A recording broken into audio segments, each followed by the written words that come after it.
Hey there, tonight we're uncovering how Roman engineers thrived amid grueling conditions.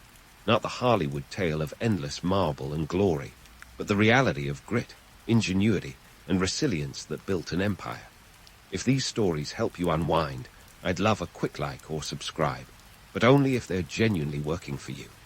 I'm curious where in the world you're listening from, so drop your location and local time in the comments. It's amazing seeing our little community span the globe through these historical tales. Now make yourself cozy, maybe adjust your room temperature or get that cup of tea, and let's explore tonight's tale together. There you are, standing on the edge of the Roman Empire, gazing down an endless stretch of road that seems to defy nature itself. This is no mere path, it's a marvel of engineering, an artery of Roman ambition, and a testament to the sheer willpower of an empire that wouldn't take no for an answer.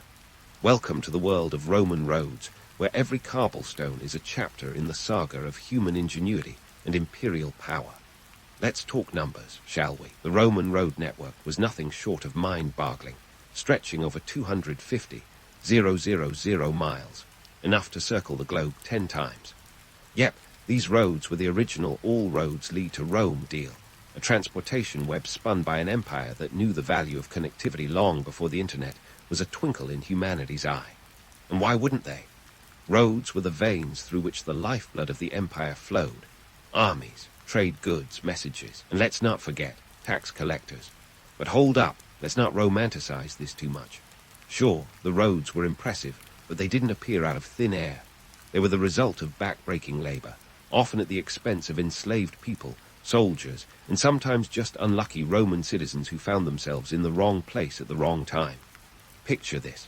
Thousands of workers toiling under the punishing sun, the clatter of picks and shovels echoing like a relentless drumbeat. It's less glorious empire, and more sweat and calluses.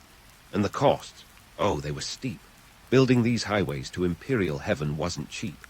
We're talking millions of denarii, the Roman currency that jangled in the pockets of the powerful and trickled down to the workers in mere crumbs. Each mile of road was a financial commitment, a calculation of cost versus conquest.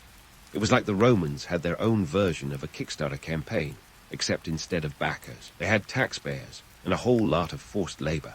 Now, what about those iconic aqueducts? The Roman answer to the age-old question of how to get water from point A to point B without spilling it all over the Mediterranean. Enter the Aqua Appia, Rome's first aqueduct, constructed in 312 BC. This wasn't just a feat of engineering, it was a political statement too. Built under the watchful eye of Appius Claudius Caecus, it was as much about quenching Rome's thirst as it was about quenching his thirst for political power. Aqueducts were the ultimate flex of Roman might, a way to say, look what we can do. We can control water itself. But let's not get carried away by the romance of arches and flowing water. Behind every aqueduct was a story of exploitation. Enslaved people were often the ones doing the heavy lifting, literally carving out channels through rock and earth. These weren't just structures. They were monuments to the countless anonymous hands that built them, hands that history often forgets. In the grand scheme of things, Roman engineering was about control, of land, of resources, and of people. Roads and aqueducts weren't just about getting from here to there or bringing water to the city. They were about expanding the empire's reach, solidifying its power, and keeping everyone in line. These projects were political chess moves, each brick laid with the intent of securing Rome's dominance. And speaking of dominance, let's not overlook the political maneuvering that came with these grand designs. Building a road or an aqueduct wasn't just about the physical labor. It was a chance for Roman leaders to make a name for themselves, to etch their legacy into the very landscape of the empire. Appius Claudius, for example, didn't just build an aqueduct. He built a reputation. The Aqua Appia was a stepping stone to greater things, a testament to his ambition. So there you have it, a glimpse into the world of Roman engineering, where every stone was laid with purpose, every mile was a march toward empire, and every drop of water flowed with political intent. These weren't just engineering projects. They were the backbone of an empire that knew no bounds, driven by the labor of many for the glory of a few. As you stand on these ancient roads, or beneath the shadow of a towering aqueduct, remember the stories they tell, of power, ambition, and the human cost of empire. And speaking of stories these ancient stones tell, let's dive into the secret source of Roman engineering, the stuff that kept all these marvels standing tall, come rain or shine. Welcome to the gritty, and sometimes literally gritty, world of Roman concrete. You see, modern-day concrete, with all its whispering promises of skyscrapers and highways, has nothing on Roman concrete. This wasn't just any mix. This was pozzolana magic, a volcanic ash that turned ordinary concrete into a superhero among building materials. Let's get down to brass tacks, or should I say, volcanic grit. Pozzolana was the Romans' not-so-secret ingredient, making their concrete not only durable, but practically immortal. Think of it as the difference between a store-bought cake mix and Nana's secret recipe. By adding pozzolana, Roman engineers created a material that could withstand the test of time and weather. And we're talking real weather here, not the kind that just ruins your weekend plans. In 79 AD, when Mount Vesuvius had a temper tantrum and buried Pompeii, the structures made with pozzolana-stabilized concrete survived far better than one might expect under a volcanic ash dump. So, why was this volcanic ash such a game-changer? Pozzolana reacted with lime and water, forming a chemical bond that made the concrete not just set, but thrive under the most adverse conditions. This stuff could solidify underwater, which was a game-changer for building ports, like the marvel at Caesarea Maritima. This port, built around 22-15 BC under Herod the Great, was a testament to Roman engineering prowess and their uncanny ability to bend nature to their will. The harbor's concrete submerged in seawater still stands today, a testament to the fact that Roman engineers weren't just building for the here and now. They were building for eternity. But let's not get swept away by the allure of ancient architectural prowess without acknowledging the labor behind it all. The creation of this concrete wasn't just a matter of sprinkling some magic ash into the mix. The extraction and transportation of pozzolana required a workforce of epic proportions. This was no automated factory line. This was sheer human endeavor, driven by the hands of slaves, laborers, and soldiers. Imagine the logistics nightmare of hauling tons of this dusty, volcanic ash across Italy to construction sites. Talk about a workout. And don't even get me started on Roman roads. These weren't just paths. These were multi-layered masterpieces designed to withstand the wrath of the gods themselves. Each road had multiple layers, a compacted subsoil base, a layer of rubble, another of crushed stone, and finally, a surface of gravel or paving stones. This was ancient engineering at its finest, and a clear lesson that the Romans never did anything by halves. They even used a slight camber or arch to ensure water ran off, preventing flooding. This is where form met function in a way that would make any modern civil engineer nod with respect. You'd think that with all this innovation, Rome would be a utopia of smooth travel. But reality check. These roads, impressive as they were, weren't exactly the Autobahn. Travel was still a slow and laborious process, often fraught with danger. Bandits and the odd runaway chariot made trips more of an adventure than a commute. Let's not forget the weather. Even with those cambered roads, a good Roman downpour could turn travel into a slog through mud and misery. But here's a little gem for you. The Romans weren't just engineering masterminds. They were also quite the economists. The roads facilitated trade across the empire, reducing transportation costs and effectively shrinking the economic map. A trader in Britannia could ship goods to Rome in a matter of weeks rather than months, and that efficiency was an economic superpower. But remember, those roads weren't free. Taxation was the name of the game, and maintaining these highways required a constant stream of revenue, much like today's infrastructure budgets. The difference? Back then, evading taxes could land you in a dungeon rather than a courtroom. Now, let's bust a few myths, shall we? While Roman engineering is often romanticized as the pinnacle of ancient innovation, it wasn't always a seamless process. The construction of these marvels was plagued by setbacks, miscalculations, and the ever-present specter of disaster. Take, for instance, the Claudian Aqueduct, Rome's longest at 45 miles. It was a monumental task that took over a decade to complete, during which the project faced everything from funding issues to engineering challenges. Mistakes were made, repairs were constant, and the labor force was often pushed to the brink. But through sheer determination, or perhaps sheer stubbornness, the Romans prevailed. And let's talk economics once more. because nothing in Rome came without a price tag. The cost of building and maintaining these infrastructures was astronomical. The Aqua Claudia alone cost 350 million sestertii, an eye-watering sum that would make any Roman senator clutch his toga. The financial burden was shared by the empire's taxpayers, whose contributions were less about civic duty and more about ensuring that Rome continued to function as the beating heart of the ancient world. But how did all of this tie into the grand Roman tapestry of power and politics? Well, these feats of engineering weren't just about the practicalities of moving troops or transporting goods. They were about control. Control of the land, its resources, and ultimately its people. Every aqueduct, every road was a physical manifestation of Roman dominance, a reminder to every citizen and subject that Rome was a force to be reckoned with. So, as we tread these ancient paths and marvel at their endurance, remember the real stories behind the stones, the human cost, the political maneuvering, and the relentless drive for power that built an empire and etched its legacy into the very earth. As we continue to unravel the Roman playbook, keep your eyes peeled for more innovation and intrigue. Because if there's one thing the Romans knew how to do, it was turning ambition into reality, one Pozzolana-packed brick at a time. As we continue our trek through the marvelously messy story of Roman engineering, let's take a detour into the bureaucratic maze that made it all possible. Or, depending on your perspective, nearly impassable. Because behind every great Roman road or aqueduct was a swarm of toga-clad officials shuffling papyrus scrolls in what can only be described as an administrative dance-off. Welcome to the empire's version of corporate red tape, where engineers had to navigate a labyrinth of rules, regulations, and yes, the occasional shady backroom deal. Now, let's paint the scene. You're a Roman engineer, a veritable rock star in tunic and sandals, tasked with constructing a new aqueduct. Easy peasy, right?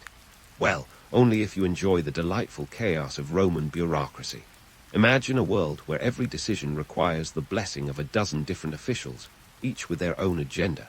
You've got the quaestors, those budget-conscious bean counters, keeping an eagle eye on every sestrius spent.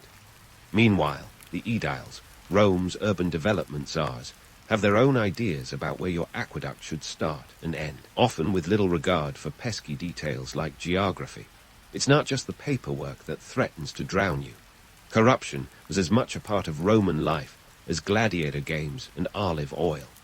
Bribery was practically a prerequisite for getting anything done, and slipping a few coins under the table could grease the wheels of progress, or at least get your plans to the top of the pile. But let's be real. The allure of a little extra pocket change could turn even the most upright bureaucrat into a two-faced Janus. It's a wonder anything got built at all. But somehow, with the resilience of a marathon runner and the patience of a saint, Roman engineers made it work. And why bother with all this hassle? Because those roads and aqueducts were more than just vanity projects. They were economic lifelines. The empire's arteries, if you will, pumping the lifeblood of trade and military might throughout Rome's vast territories. Roads slashed travel times like a Roman gladius cutting through butter, transforming journeys that once took months into mere weeks. A merchant in Gaul could now get his goods to Rome faster than you can say veni, vidi, vici. And what goods they were! From Spanish olive oil to Egyptian grain, the empire was a smorgasbord of exotic delights, all made possible by those meticulously laid stones. But the roads did more than just shuffle commodities around. They were strategic gold mines for Rome's military. Quick deployment of troops was the empire's ace in the hole, a crucial factor in maintaining control over its sprawling territories. When a barbarian horde decided to test Rome's patience, legions could march from the heart of the empire to the fringes faster than you can imagine.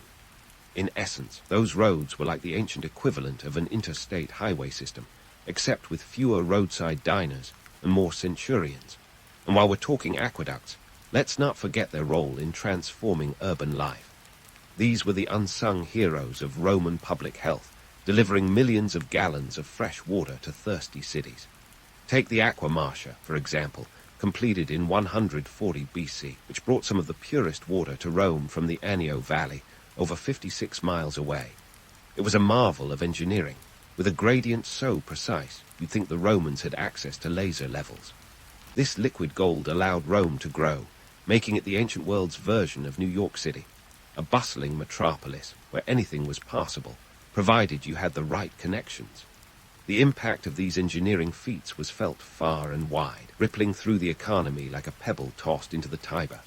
Urban centers flourished, becoming hubs of commerce and culture, drawing people from across the empire in search of fortune and fame. And let's be honest, who wouldn't want a slice of that Roman pie? The empire's infrastructure projects stimulated local economies, creating jobs for thousands, from stonemasons to surveyors. It was like the world's most ambitious public works program, with benefits that echoed across centuries. But here's the kicker. While roads and aqueducts were great for business, they were also a constant reminder of Rome's dominance. Every mile of road, every arch of aqueduct was a physical manifestation of imperial power, a stone-cold proclamation that Rome was here, and it was here to stay. These structures weren't just about making life easier. They were about control, about ensuring that every corner of the empire remained tethered to the heart of Rome. So, as you wander these ancient paths, whether real or imagined, remember the stories they tell. Stories of innovation and ambition, of bureaucratic tangles and economic might. The Romans weren't just building roads and aqueducts. They were building an empire, stone by stone, drop by drop. And while the romantic allure of these ancient feats is undeniable, the true tale is one of grit, determination, and the relentless pursuit of power. Stay tuned, because this empire's story is far from over. But let's not stroll too far down the Via Triumphalis of Roman glory without peeking behind the curtain of hardship that shadowed every triumph. Roman engineers, those unsung heroes of antiquity, didn't just grapple with the whims of bureaucratic red tape. No, their real nemesis was the merciless embrace of nature itself. We're talking about the freezing fronts of Britannia, where frostbite was a more constant companion than a Roman legionary, and the searing deserts of Egypt, where the sun had a nasty habit of melting more than just resolve. This was less Caesar's Gallic wars, and more Bear Grylls, ancient Rome edition. Take Britannia, for instance. Here, Roman engineers faced a climate that could make even the hardiest Gaul shiver in his sandals. The province was a frigid outpost at the edge of the known world, a place where the weather seemed to conspire with the local tribes against Roman ambitions. But engineers were nothing if not adaptable. They utilized native materials like timber and local stones, building fortifications that could withstand the harsh winter gales. Forget marble and grandeur. This was all about practicality. And the roads in Britannia, well, they were less about cobblestones and more about surviving the relentless rain and mud. Roman engineers employed a technique called agger, a raised embankment that helped roads shed water like a duck's back. This wasn't just a road. It was an all-weather lifeline for the legions, a muddy testament to Roman ingenuity. It's the kind of innovation that makes you wonder if the Romans secretly had a weather app. Now, swing those sandals over to Egypt, where the challenge was less about keeping warm and more about not becoming a human raisin. The desert sun was unforgiving, and Roman engineers had to think outside the aqueduct. They adapted by constructing underground water channels, known as canats, which were borrowed from Persian designs. These channels tapped into underground water sources, allowing the Romans to irrigate the parched landscape and keep the lifeblood of the empire flowing, literally. But it wasn't all sunshine and canats. The desert had a way of swallowing structures whole, turning them into nothing more than sand-covered memories. To combat this, engineers invented the Nilometer, a device for measuring the Nile's flood levels, crucial for planning agricultural and construction activities. It was a clever way to predict and prepare for nature's annual tantrum, ensuring that Roman granaries remained stocked and the empire well-fed.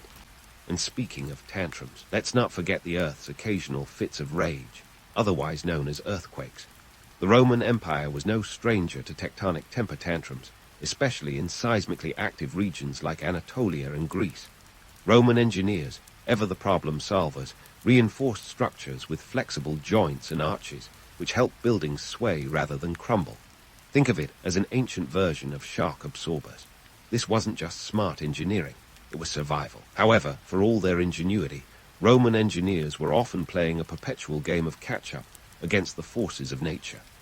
Take the city of Pompeii, which was famously unprepared for the volcanic ire of Mount Vesuvius in 79 AD. Despite the advanced engineering of the time, the city was buried under a pyroclastic blanket, freezing a moment in time for future archaeologists to ponder. It's a poignant reminder that even the might of Rome had its limits. And when it came to floods, the Romans had to be equally inventive. In Rome itself, the Tiber River was both a blessing and a curse, offering a vital waterway and a frequent cause of catastrophic floods. Roman engineers built extensive sewer systems, like the Cloaca Maxima, one of the oldest in the world, to channel floodwaters away from the city. It was a dirty job, but someone had to do it. You could say it was the ancient equivalent of a stormwater management system, minus the environmental regulations. But it wasn't all disaster and destruction. Roman engineers were masters of turning adversity into opportunity. In regions prone to heavy rainfall, like the province of Hispania, they constructed vast networks of aqueducts to capture and redirect water, transforming potential floodwaters into a steady supply for cities. It was a classic case of Roman resourcefulness, where every problem was just a solution waiting to be discovered. Yet, let's not romanticize these solutions too much. Behind every aqueduct and road was a story of labor, often brutal and unforgiving. Enslaved workers, captured soldiers, and local laborers bore the brunt of these massive projects, toiling under conditions that would make a modern-day construction worker wince. Their stories are the silent echoes within the stonework, a testament to the human cost of empire building, and the economic impact. Oh, it was as vast as the empire itself. The infrastructure that these engineers created wasn't just about survival. It was about economic domination. By controlling water and transportation, Rome controlled trade routes, and by extension, wealth. This wasn't just engineering. It was empire building on a grand scale, where every stone laid was a step towards economic supremacy. As we continue to unravel the saga of Roman engineering, remember the grit and the guts that lay beneath the grandeur. The Romans didn't just build an empire. They fought it into existence, one ingenious, and sometimes desperate, solution at a time. And as we leave this chapter of engineering under duress, keep your eyes peeled for more tales of Roman resilience and resourcefulness. Because if there's one thing the Romans knew how to do, it was bend the world to their will, come wind, rain, or scorching sun. As we bid adieu to the thrilling saga of Roman engineering, it's crucial to acknowledge the footprints these ancient builders left on the sands of time. The Romans didn't just construct aqueducts and roads. They laid the very foundations for the modern world. And like a classic rock band on a farewell tour, their greatest hits continue to resonate long after the final encore. Let's start with the Pont du Gard in France, a majestic three-tiered aqueduct that could make even the staunchest minimalist swoon. Built around 40-60 AD, it's a stone symphony, orchestrated to carry water across the Garden River. Standing 160 feet tall, it's an architectural area, a testament to precision that makes modern-day engineers itch to ditch their laptops for chisels. The Pont du Gard isn't just a relic. It's a masterclass in how to wow the Romans and still leave the rest of us gawking centuries later. It whispers secrets of Roman engineering prowess to every distracted tourist snapping selfies beneath its arches. Roman engineering was less about building monuments and more about crafting legacies.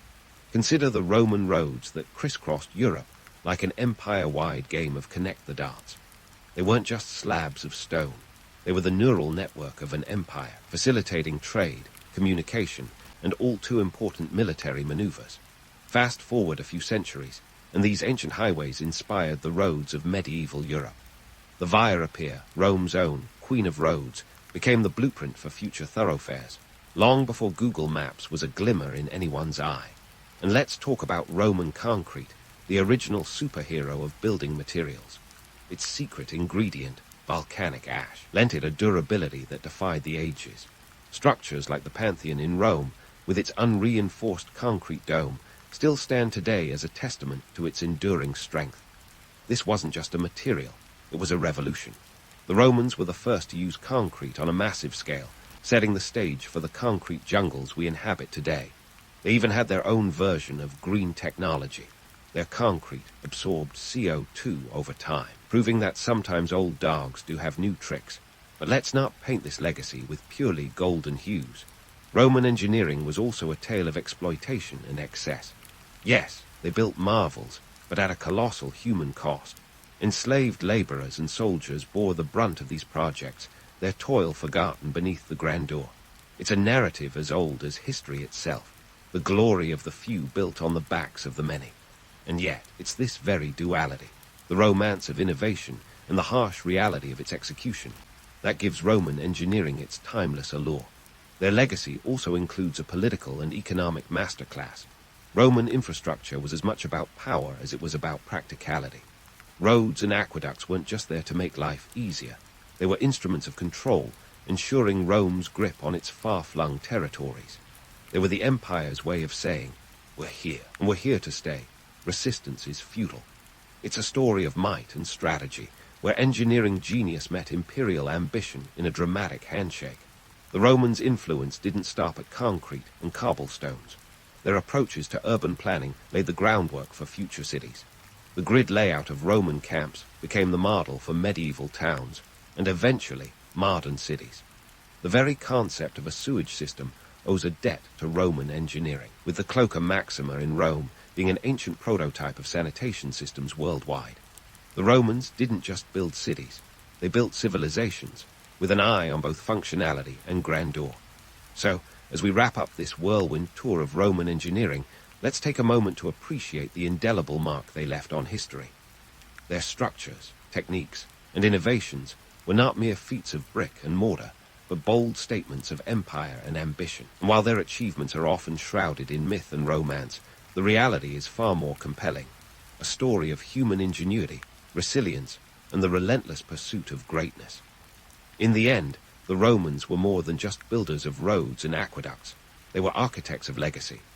Their engineering feats continue to inspire awe and wonder, reminding us that the past isn't just a distant echo, but a foundation upon which we stand. So next time you wander beneath an ancient arch or tread a cobbled road, remember the stories they tell of power, progress, and the paradox of empire. Because in the grand scheme of history, the Romans weren't just writing their own story, they were scripting the future. And that's a legacy worth pondering, even as you drift off to sleep, dreaming of aqueducts and empires.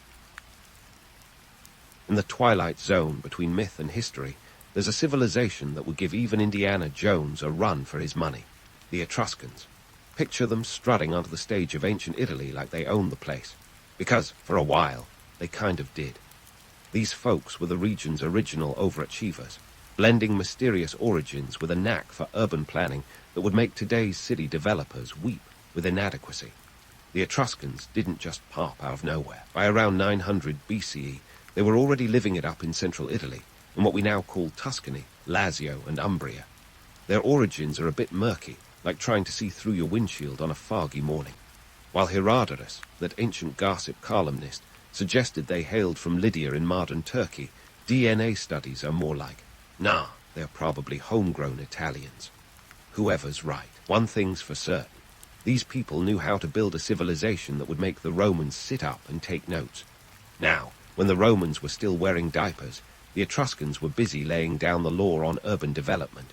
They weren't just stacking stones and hoping for the best. They were meticulous about it. Take their drainage systems, for instance. The Cloaca Maxima, Rome's great sewer, might sound like a villain from a B-movie, but it was actually an engineering marvel inspired by Etruscan innovation. These guys were channeling water before it was cool, ensuring cities didn't smell like a wet dog that's been left out in the rain too long. And if you've ever marveled at the Roman arch, you can thank the Etruscans for that too. They were the archmasters, bending stone to their will and creating structures that defied both gravity and logic. The Romans might have perfected it, but the Etruscans were the original architects, making sure their buildings could withstand the test of time, or at least a decent earthquake. But it wasn't just about engineering for the Etruscans. They had a flair for the dramatic, particularly when it came to their tombs. Forget simple graves. Etruscan burials were more like subterranean palaces, complete with frescoes, sculptures, and all the swag you'd need in the afterlife. These tombs were so extravagant that they make the Egyptian pyramids look like modest bungalows. If you think about it, it's almost as if they wanted to ensure their neighbors knew they were rolling in the equivalent of ancient gold, even in death. What's even more fascinating is what these grand tombs reveal about their society. The Etruscans loved a good party. and their art often depicted feasting, dancing, and other forms of merriment. It wasn't just about living large. It was about celebrating life and death with equal enthusiasm. Their society was one where women had a surprisingly high status, often dining alongside men, something that would raise more than a few eyebrows in Rome later on. Speaking of Rome, let's talk about the legendary Etruscan kings who supposedly ruled the city before it became the Roman Republic we know and love, or know and tolerate, depending on your view of ancient politics. According to the Romans' own mythological playbook, Rome was founded in 753 BCE by Romulus, who, along with his brother Remus, was raised by a she-wolf. It's a story that screams PR stunt, but what's more intriguing is the line of Etruscan kings that followed. There was Lucius Tarquinius Priscus, the first Etruscan king, who supposedly ruled Rome from 616 to 579 BCE. He was credited with introducing the circus games and starting the construction of the Grand Temple of Jupiter. Then came Servius Tullius, who brought in some serious civic reforms and might have been the brains behind the Servian Wall, Rome's first defensive barrier. Finally, we have Tarquinius Superbus, a man whose name literally means Tarquin the Proud. Spoiler alert, he didn't get that nickname for his humility. While these kings are shrouded in legend, their influence is undeniable. They helped transform Rome from a cluster of huts into a burgeoning city-state. The Romans later painted them as tyrants to justify the birth of their republic, but it's clear that the Etruscans left an indelible mark on Rome's early political and cultural landscape. So, as we peel back the layers of myth and reality, what becomes apparent is that the Etruscans were the original influencers of ancient Italy. They had the engineering prowess, the flair for the dramatic, and a political savvy that would make Machiavelli proud. Sure, the Romans might have taken the spotlight eventually, but behind every Roman triumph stands a little bit of Etruscan genius, laughing quietly from the shadows. While the Etruscans were the ancient world's version of influencers, complete with the toga equivalent of Instagram followers, they didn't just stop at architecture and engineering. Oh no, these people were cultural juggernauts, and nowhere is this more evident than in the realm of religion. Now, if you're thinking of the Romans as religious innovators, think again. Many of their gods were essentially Etruscan imports that got a Roman rebrand, like a divine version of slapping a new label on last season's fashion. Jupiter, Juno, and Minerva. Yep, all sporting Etruscan origins. It's like the Romans took a look at the Etruscan pantheon and thought, we'll have what they're having, but make it Roman. Take Tinia, the Etruscan god of the sky, who was essentially the prototype for Jupiter. And Uni, Tinia's divine consort, morphed into Juno, the queen of the Roman gods. It's a bit like the Etruscan gods were the original rock stars, and the Romans were the cover band who got famous off their hits. The Etruscans even had their own version of Hermes, called Termes, who became the Roman Mercury. If the Etruscans had royalties on these divine figures, they'd have been rolling in ancient currency. But let's not forget the Etruscan alphabet, the unsung hero of the Latin script. The Etruscans borrowed their alphabet from the Greeks, who had a knack for lending cultural artifacts without a return policy. The Etruscans tweaked it slightly, like remixing a classic tune to suit their own linguistic flair. By the time the Romans got their hands on it, they adopted and adapted the Etruscan version, eventually developing it into the Latin alphabet we know today. So next time you scribble a grocery list or pen a love note, give a nod to the Etruscans. Without them, we might still be drawing pictograms on cave walls. Language was just the beginning of their influence on Roman society. The Etruscans also played a pivotal role in shaping Roman law and governance. Let's talk about the fasces, that bundle of rods with an axe, which was an Etruscan symbol of power and authority. The Romans, never ones to let a good symbol go to waste, adopted it as a sign of magisterial power. It's a bit like borrowing your neighbor's lawnmower and claiming you invented it. The fasces later became a staple of Roman political life, carried by lictors who accompanied magistrates as a reminder of the state's power. And then there's the Roman Senate. While it's tempting to think of it as purely Roman innovation, the Etruscans had a significant hand in its early development. Etruscan kings ruled over Rome and laid the groundwork for what would become one of the most famous governing bodies in history. The idea of a council of elders sounds a bit like a medieval fantasy novel, doesn't it? was something the Romans picked up from their Etruscan forebears. The Etruscans' reputation as the bad guys in Roman narratives, though, is a classic case of history being written by the victors. The Romans, keen to justify their move from monarchy to republic, painted the Etruscan kings as tyrants. Tarquinius Superbus, the last king of Rome, is probably the poster child for this demonization. According to Roman law, his arrogance and cruelty were the catalysts for the establishment of the Roman Republic. But let's be real here. The Romans had an agenda. They needed a villain to underscore the virtues of their shiny new republic, and the Etruscans were perfect scapegoats. Despite being cast as the baddies, the Etruscans were more than just a footnote in Roman history. They were the architects of many Roman institutions, leaving an indelible mark that would influence Roman society for centuries. It's the classic tale of the underappreciated mentor whose student goes on to steal the show, leaving the teacher clapping in the shadows. Economically, the Etruscans were no slouches either. Their trade networks extended beyond the Italian peninsula, reaching as far as the Near East. They were trading tin and copper, the ancient world's equivalent of high-tech commodities, crucial for making bronze. This trade prowess helped them amass wealth and power, making them formidable players in the ancient world. They had a taste for luxury goods, and their art and artifacts show a society that appreciated fine living. The Romans, ever the keen observers, took note of these economic practices and applied them to their burgeoning empire. In this blend of cultural exchange, economic acumen, and political maneuvering, the Etruscans set the stage for Rome's dramatic rise. They were the unsung heroes of Rome's origin story, the backstage crew making sure the spotlight shone just right.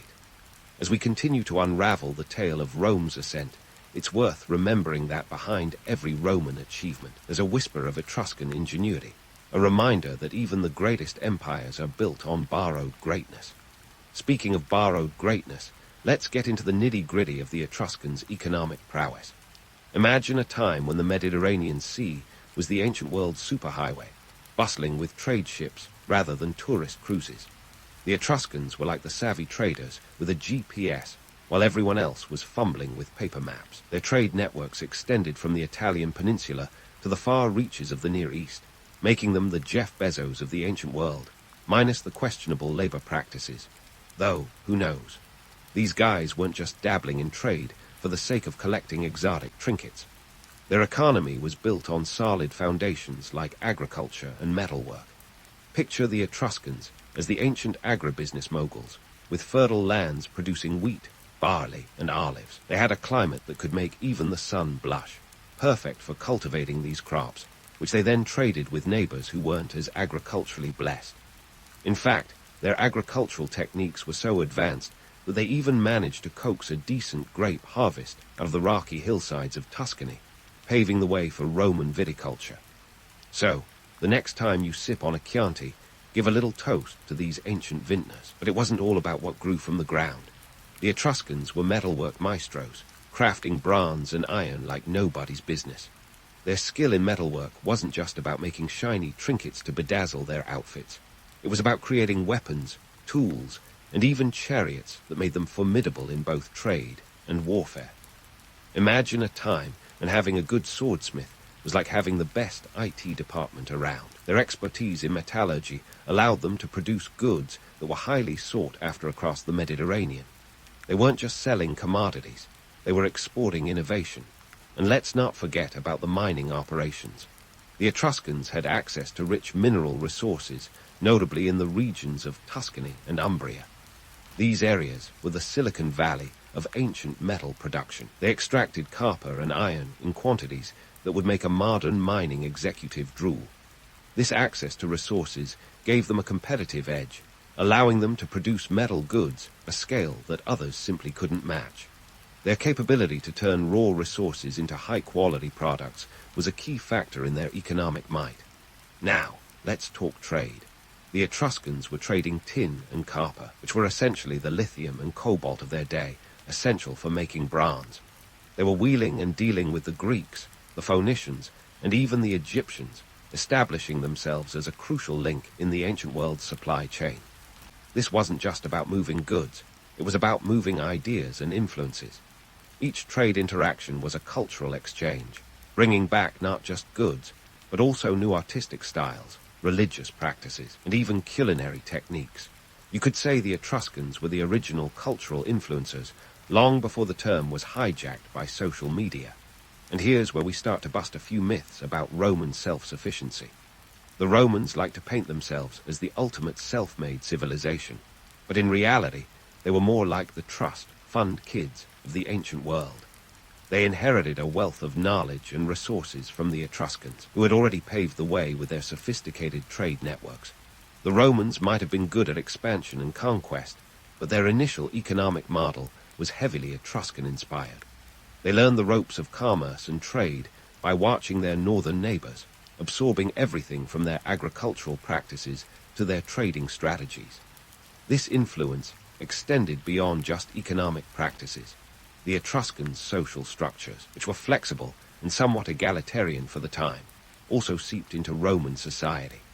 The idea of social mobility, which the Romans would later embrace, was something they observed among the Etruscans, where wealth and skill could elevate one's status regardless of birth. It's almost as if the Etruscans handed the Romans a blueprint for building a successful society, and the Romans, being the astute pupils they were, took copious notes. The Etruscan impact on Roman commerce wasn't just about goods and services. It was about creating a foundation upon which Rome would build its empire. The Etruscans showed the Romans that economic power was just as important as military might. It was a lesson that would carry Rome through the ages, allowing them to dominate not just through force, but through trade and innovation as well. The Romans might have eventually eclipsed the Etruscans, but they did so by standing on the shoulders of these ancient giants. As we continue to peel back the layers of this historical onion, we see that the Etruscans weren't just a footnote in Rome's rise to power. They were the opening chapter. Their economic interactions with early Rome set the stage for what would become one of the greatest empires in history. The Etruscans were the behind-the-scenes players, the unsung heroes who made sure that when Rome took the world stage, it did so with a little bit of Etruscan flair. So, next time you hear about the grandeur of Rome, remember the Etruscans, who were there first, quietly shaping the empire that would one day rule the world. But don't worry, we're not done yet. There's more to uncover about how the Etruscans influenced every facet of Roman life. Stay tuned as we delve deeper into the cultural exchanges, the political maneuverings, and the societal shifts that were all part of this fascinating interplay between two ancient civilizations. The story of Rome and the Etruscans is far from over, and as we continue to explore, we'll find that the Etruscans' influence was as enduring as it was profound. And now, as we wade deeper into the Etruscan-Roman saga, let's take a look at where the Etruscans really left their mark. On the battlefield and in the skyline. If you thought the Romans were the OGs of military strategy and architectural brilliance, well, I've got news for you. They were more like the kid in class who copied the smart kid's homework and got all the credit. First off, let's talk military. The Romans might have been all about veni, vidi, vici, but before they came, saw, and conquered, they were watching how the Etruscans did it. The Etruscans had this nifty little formation called the phalanx, a neat row of soldiers bristling with spears and shields, which they probably borrowed from their Greek pals. The Romans, ever the eager students, took this idea, tweaked it a bit, and made it their own. The result, the Roman legion, a flexible fighting machine that could pivot faster than you can say Hannibal's at the gates. Of course, it wasn't just about formations. The Etruscans were the first in Italy to field a disciplined cavalry, which the Romans would later expand into their legendary equites. You could say the Etruscans were like the test drivers of a new sports car, getting the kinks out before the Romans took it for a spin across Europe. Their influence on Roman military tactics wasn't just a one-off, it was foundational. But the Etruscan contributions didn't stop at the battlefield. Let's pivot to the world of architecture, where the Etruscans really flexed their creative muscles. You know, those iconic Roman arches that seem to pop up in every history book and romantic postcard? Yeah, those are basically Etruscan handiwork. The Etruscans were the original masters of the keystone, that central stone that holds an arch together. It's the kind of clever engineering that makes bridge building look like child's play. The Romans, with their eye for detail and penchant for grandeur, took the Etruscan arch and ran with it, straight into their aqueducts, amphitheaters, and basilicas. The Colosseum, a masterpiece of Roman engineering, sure, but it's built on the principles the Etruscans pioneered. It's like the Romans saw what the Etruscans were doing and thought, let's make it bigger, better, and throw some gladiators in there while we're at it. Speaking of gladiators, let's dive into the cultural arena. The Romans and their love of blood sport, another borrowed tradition. The Etruscans were the ones who originally dabbled in gladiatorial games, although theirs were more of a solemn affair, tied to funeral rites and the honoring of the dead. The Romans, however, turned it into a spectacle, a grand show to entertain the masses and distract them from the occasional bread shortage. It's a classic case of cultural appropriation with a bloody twist. And then there's the theatre. The Etruscans enjoyed a good play as much as the next civilization, and their love of drama left a lasting impression on Roman entertainment. The Romans took the Etruscan model of theatre, both in design and in content, and adapted it to suit their own tastes, adding in a healthy dose of slapstick and political satire. The Roman playwright Plautus, for example, might have been churning out comedies that made the plebs laugh until they cried, but he was standing on the shoulders of Etruscan dramatists who first brought the art of theatre to the Italian peninsula. But here's where we hit that awkward part of the family reunion, cultural cringe. The Romans, despite borrowing all these great ideas, were often embarrassed by their Etruscan roots. It's like having a cool older cousin who taught you everything you know, but you're too proud to admit it. The Romans went to great lengths to downplay and even erase Etruscan contributions from their history, painting them as decadent, effeminate, and ultimately inferior. This erasure wasn't just metaphorical. Roman historians like Livy and Tacitus often wrote the Etruscans out of the narrative, or worse, demonized them as the tyrannical rulers who oppressed Rome before the glorious Republic took over. It's like a historical PR campaign that would make today's spin doctors proud. The Romans, in their quest for cultural dominance, relegated the Etruscans to the dusty corners of history, a footnote in the grand tale of Rome's rise. Yet, despite their best efforts, the Roman cultural cringe couldn't completely wipe out the Etruscan legacy. Their influence lingered in the very fabric of Roman society, from the way cities were laid out to the religious rituals that echoed in the temples. The Etruscans might not have gotten a starring role in the Roman epic, but their fingerprints were all over the script, quietly shaping the course of history. As we continue to unravel this tale of influence and erasure, remember that the story isn't over. The Etruscans might have been sidelined in history, but their legacy is still there, woven into the tapestry of Roman achievement. Stay tuned as we explore more of these fascinating intersections, where myth and reality collide in the ongoing saga of Rome's rise to power. And so, as we pick up the thread of this ancient tale, let's dive into the bittersweet twilight of the Etruscan civilization. It's a story that feels like it was ripped from the pages of a historical soap opera, full of dramatic twists, cultural exchanges, and ultimately, rather ironic ending. The Etruscans, once the vibrant heart of the Italian peninsula, watched as their influence waned, and their culture was subsumed by the very city they had helped mold, Rome. By the late 4th century BCE, Etruscan society began to falter under the pressure of external forces and internal decline. The once mighty Etruscan League, a coalition of city-states that had dominated trade and politics, started to crumble like a stale biscotti. It didn't help that Rome, the ambitious upstart, was expanding faster than a waistline during the holiday season.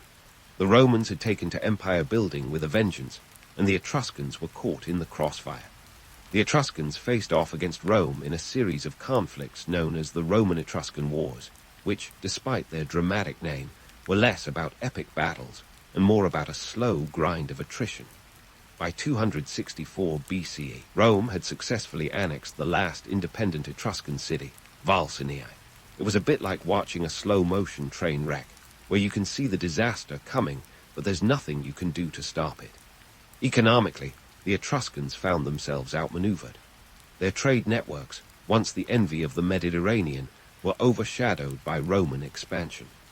Rome absorbed not just Etruscan territory, but also their economic practices, like a giant sponge, soaking up everything in its path.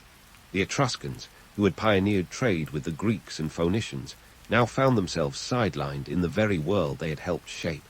The irony here is as thick as an Etruscan stew. The civilization that had been the cultural and technological torchbearer for Rome was now a footnote in Roman history. The Romans, ever the crafty PR experts, downplayed Etruscan contributions and instead cast themselves as the sole architects of their empire. It's a bit like the guitarist who gets kicked out of the band just before the big record deal. Yet, despite being relegated to the margins of history, the Etruscans left lasting legacies in ways that even Roman revisionism couldn't erase. Take, for instance, the art of augury. The Etruscans were masters of divination, interpreting the will of the gods through the flight patterns of birds or the entrails of sacrificial animals. This practice was so deeply ingrained that the Romans adopted it wholesale, with augurs becoming key figures in Roman religious and political life. So next time you think of ancient Rome, remember that their reading of omens was an Etruscan import. And what about the alphabet? The Etruscan script, derived from the Greek, was the precursor to the Latin alphabet. Without it, we might still be scratching out messages in hieroglyphs. The Etruscans didn't just give the Romans a way to write. They gave them a way to communicate, to legislate, and ultimately to rule. The architectural legacy of the Etruscans also lives on. Their use of the arch and keystone, those marvels of engineering, became staples of Roman architecture. It's no exaggeration to say that without Etruscan innovation, the iconic structures of Rome might never have been built. The Romans may have added the marble and the grandeur, but the structural genius was Etruscan. Fast forward to modern Italy, and you can still see the ghost of Etruscan greatness. In towns like Tarquinia and Cerveteri, Etruscan tombs remain as testament to an ancient culture that celebrated life in death. These necropolises, with their vivid frescoes and elaborate designs, offer a window into a civilization that embraced both the sacred and the celebratory. It's a reminder that the Etruscans were not just contributors to Roman culture, but were vibrant creators in their own right. And let's not forget Tuscany, the land of rolling hills and vineyards that owes its name to the Etruscans themselves. Every sip of Chianti, every stroll through a vineyard, is a nod to the agricultural prowess of these ancient people. Their legacy is soaked into the very soil of the region, a testament that despite the passage of millennia, their impact endures. So, as we wrap up this epic journey through the rise and fall of the Etruscan civilization, let's take a moment to appreciate the irony and the tragedy of their story. They were the unsung architects of Rome, the invisible hands that shaped an empire. Their influence, though obscured by the sands of time and the pens of Roman historians, remains indelible. In the end, the Etruscans remind us that history is not just a tale of victors and vanquished, but of complex interactions and cultural exchanges. Their story is a poignant reminder that even the mightiest civilizations can fade into obscurity, yet their legacies live on in the most unexpected ways. As we look back, let's tip our hats to the Etruscans, the original influencers of ancient Italy, whose whispers still echo through the corridors of history. The year was 1520, and the Ottoman Empire was the kind of colossal dominion that made the Roman Empire look like a modest real estate venture. Stretching over 3 continents, Europe, Asia, and Africa, it boasted a population of around 25 million subjects, give or take a few thousand. And at the helm of this sprawling enterprise was Suleiman, who'd soon earn the moniker the Magnificent, though to his subjects he might as well have been known as the overachiever. Suleiman didn't just stroll onto the throne, he practically tap-danced his way there. Born in 1494 in Trabzon, a city along the Black Sea coast, Suleiman was groomed for greatness from day one. Suleiman's dad, Selim I, wasn't exactly the cuddly type, nicknamed Selim the Grim. He was more familiar with the concept of off with their heads than let's work it out. So young Suleiman learned early on that palace life was less like a fairy tale and more like a high-stakes chess game where the pawns were actual people. Suleiman's early years were a crash course in avoiding the kind of court intrigue that could make Game of Thrones look like child's play. It wasn't uncommon for Ottoman princes to face, shall we say, career-ending accidents. Staying ahead required more than just smarts. It called for the kind of cunning that would make Machiavelli nod in approval. As a boy, Suleiman studied the Quran, history, science, and the art of war, all the while keeping a wary eye on the shadows, because that's where the real threats tended to lurk. When his father passed away in 1520, Suleiman ascended to the throne at the tender age of 26. He had big shoes to fill, but unlike some leaders who inherit an empire and promptly run it into the ground, Suleiman was the kind of guy who looked at a vast empire and thought, sure, but could it be bigger? He wasn't just interested in holding the line. He wanted to redraw it entirely. Now, let's talk about the empire itself, because it wasn't just about swords and conquests. The Ottoman administration had its quirks, and if you think modern bureaucracy is maddening, you'd have found Ottoman politics a delightful labyrinth. Coffee, for example, was more than just a morning ritual. It was practically an institution. The first coffee house in Istanbul opened in 1555, and soon the city was buzzing with caffeinated conversation.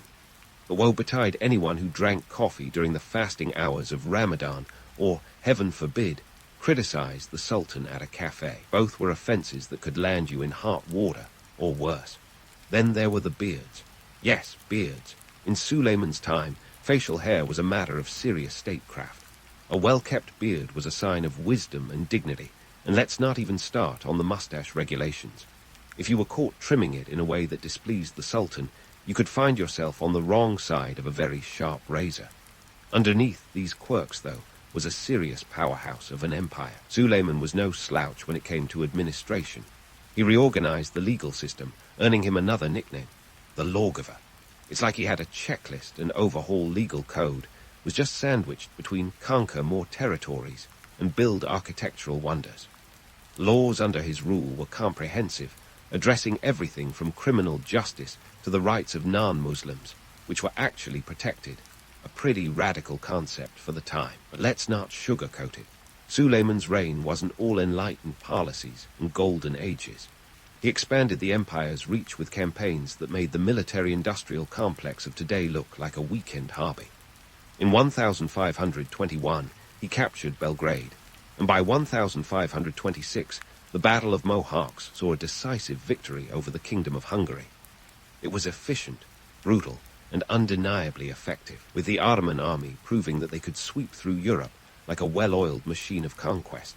Yet, while his military campaigns were the stuff of legend, the reality was a complex web of alliances, betrayals, and the kind of logistical nightmares that would give a modern supply chain manager a nervous twitch.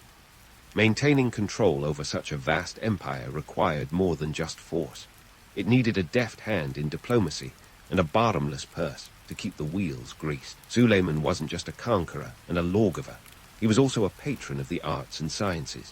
He encouraged the flourishing of culture and commissioned architectural marvels like the Suleimani Mosque in Istanbul, a masterpiece that still stands as a testament to his reign.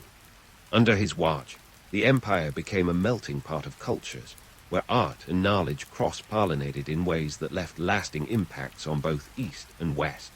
But for all his achievements, it wasn't all roses and triumphs.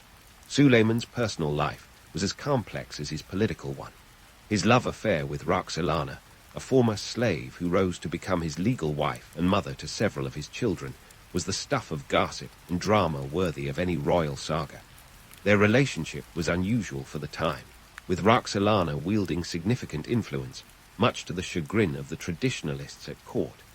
It was a romance that defied conventions, and yet it also stirred the pot in ways that would have lasting consequences for his lineage. As we close this first chapter on Suleiman, it's clear that his rise to power was anything but ordinary. He navigated the treacherous waters of palace life, expanded his empire, and left a legacy that will be debated and admired for centuries. Whether you see him as a visionary leader or a relentless conqueror, one thing's for sure. Suleiman the Magnificent was a force to be reckoned with, and his story is far from over. With Suleiman firmly established as both a visionary leader and a relentless conqueror, it was time to take a peek behind the curtain of his military exploits, the kind that would make even the most seasoned generals of Game of Thrones feel like they were playing checkers. We're talking about campaigns that were less about gallant knights and more about the gritty reality of 16th century warfare, complete with mud, blood, and logistical headaches that would give modern military planners a migraine.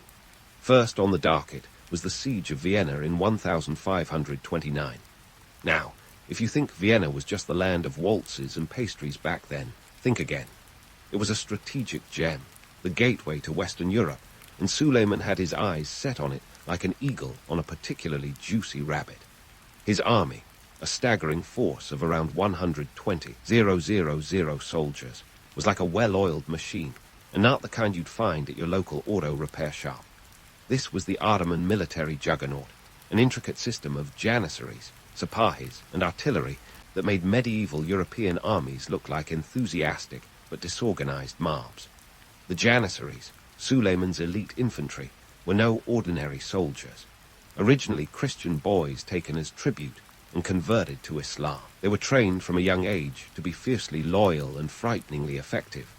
Think of them as the original special forces, but instead of camouflage and night vision goggles, they had chainmail and a penchant for precision. The sepahis were cavalrymen whose job was to thunder across battlefields and sow chaos among enemy ranks. Together, they formed the backbone of an army that was as disciplined as it was deadly. But let's not forget the unsung heroes of any military operation: logistics. Moving an army of that size was no walk in the park. We're talking about supplying food, water, and equipment for thousands of men, not to mention feeding and maintaining a small zoo of horses and camels. It was a logistical ballet that required meticulous planning and a budget that could rival a small nation's GDP. And yet, despite the planning, Mother Nature had her own agenda. The infamous rains and mud of the Danube region turned what should have been a swift campaign into a slogfest. By the time Suleiman's troops reached Vienna, they were as enthusiastic as a cat at a dog show.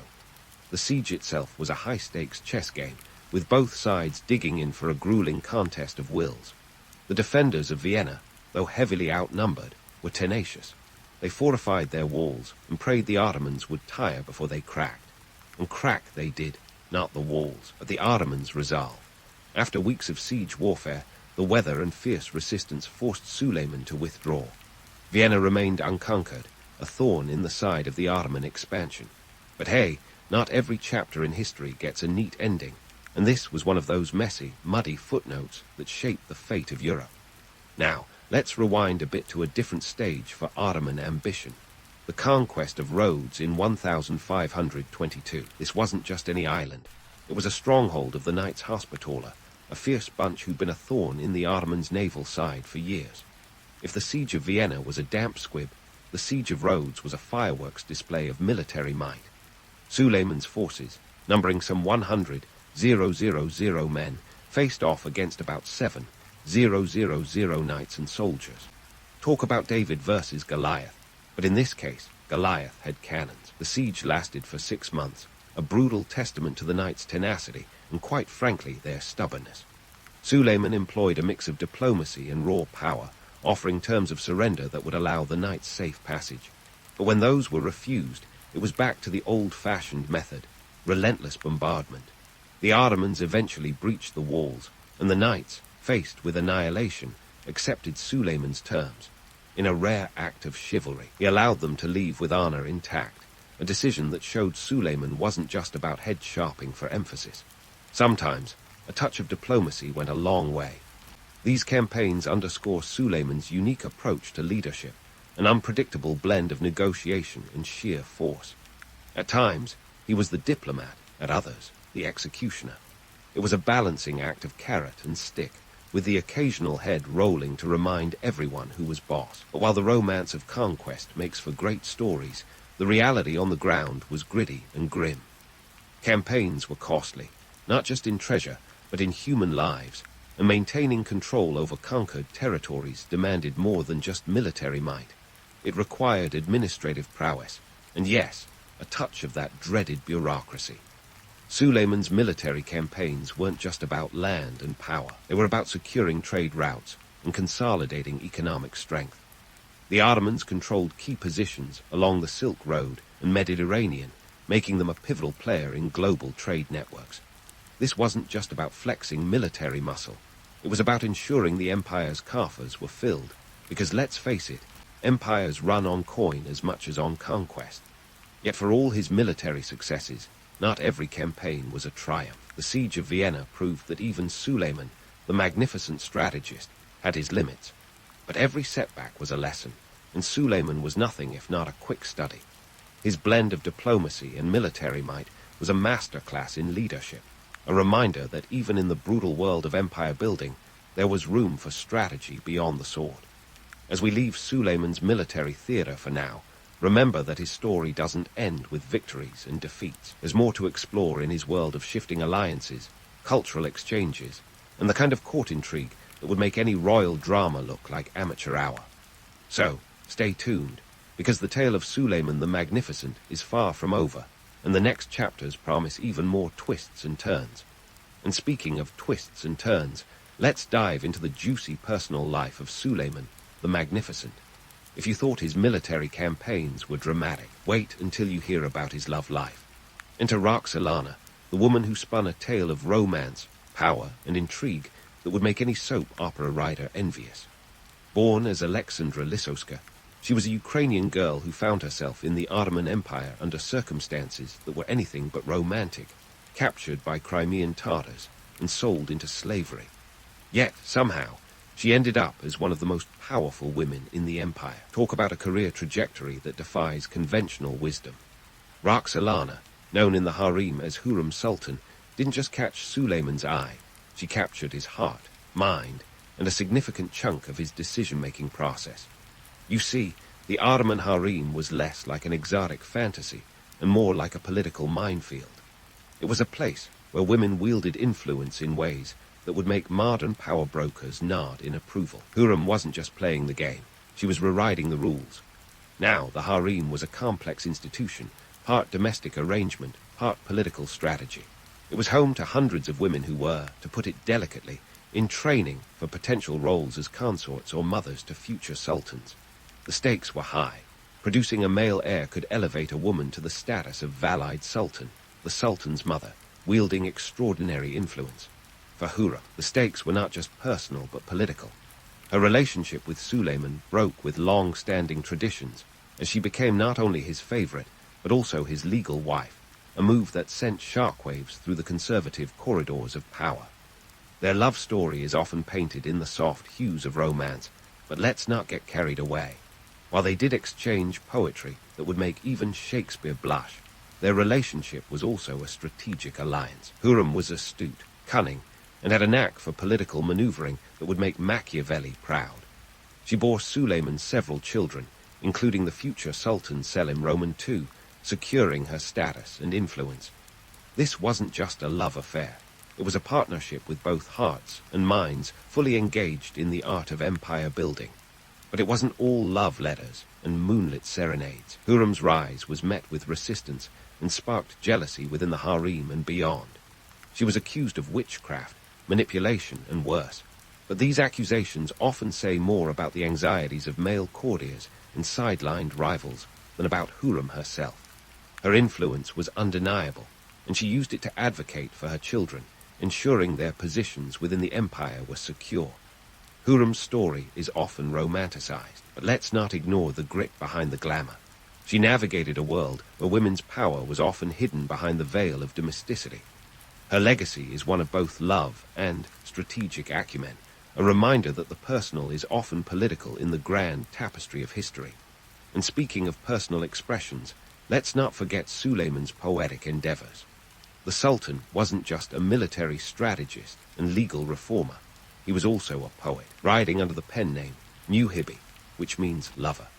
His verses, filled with passion and longing, were dedicated to Hurrem and revealed a softer side of this mighty ruler. Imagine a sultan whose military conquests could fill volumes, but who spent his quiet moments penning lines that were as heartfelt as they were eloquent. Suleiman's poetry might not be what you'd expect from a man who commanded vast armies, but it adds a layer of complexity to his character. Here's a man who could order the siege of a city by day and compose a sonnet by night. His poems were an outlet, a way to articulate the personal amidst the political, and they give us a glimpse into the private thoughts of a public figure whose life was anything but ordinary. But let's not get too swept away by the romance. Hurrem's influence went beyond the personal and seeped into the political realm, and not everyone was thrilled about it. Her presence in the court led to whispers and outright hostility from those who saw her as a disruptor of tradition. The Ottoman court, was a place where alliances were as fragile as glass, and Hurrem's presence was like a pebble thrown into a still pond, creating ripples that would be felt for generations. Her ability to navigate these turbulent waters was nothing short of remarkable. She not only survived, but thrived in a system that was stacked against her. While her story is often romanticized, it's essential to remember the harsh realities she faced and overcame.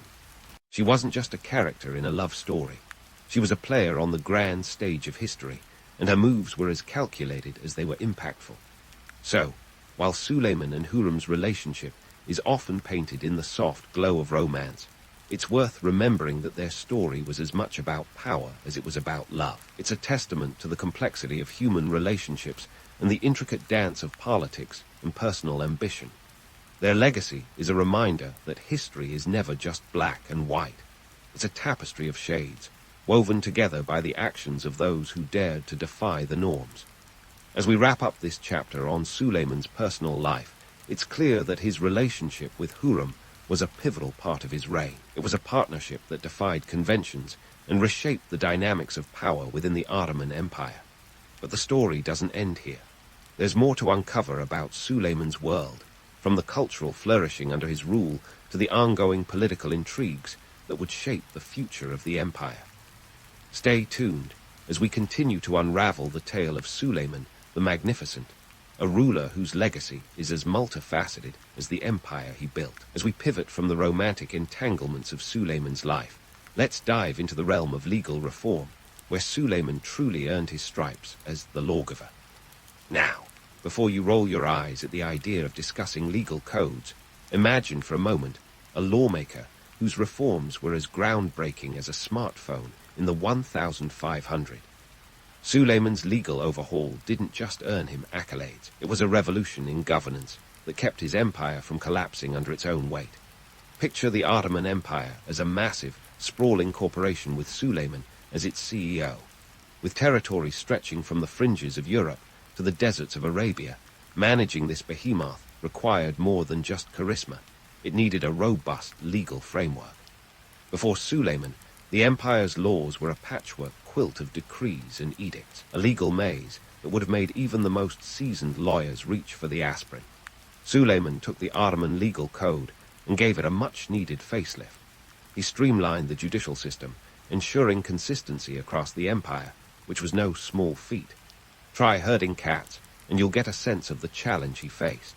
One of his most significant contributions was the canon, a set of secular laws that complemented Islamic Sharia law. It was a bold move that balanced tradition with the practical needs of ruling a diverse empire. Under the canon, issues like taxation, land tenure, and criminal justice were standardized, a move that brought clarity and order to a previously chaotic system. It was like upgrading from a dial-up modem to high-speed internet. Suddenly, everything ran more smoothly. But hold your applause. This wasn't just Suleiman's genius at work. He had the help of his trusted Grand Viziers, particularly Ibrahim Pasha, his right-hand man and a key player in this legal renaissance. Together, they maneuvered through the Byzantine intricacies of Ottoman bureaucracy, slashing red tape like the original office reformers.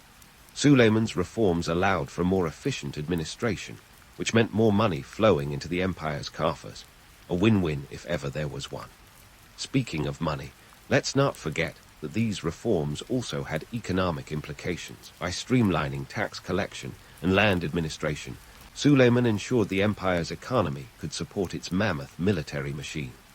After all, you can't wage wars or build architectural wonders if your treasury resembles a college student's bank account, perpetually empty. And speaking of architectural wonders, let's stroll through the magnificent legacy of Suleiman's reign.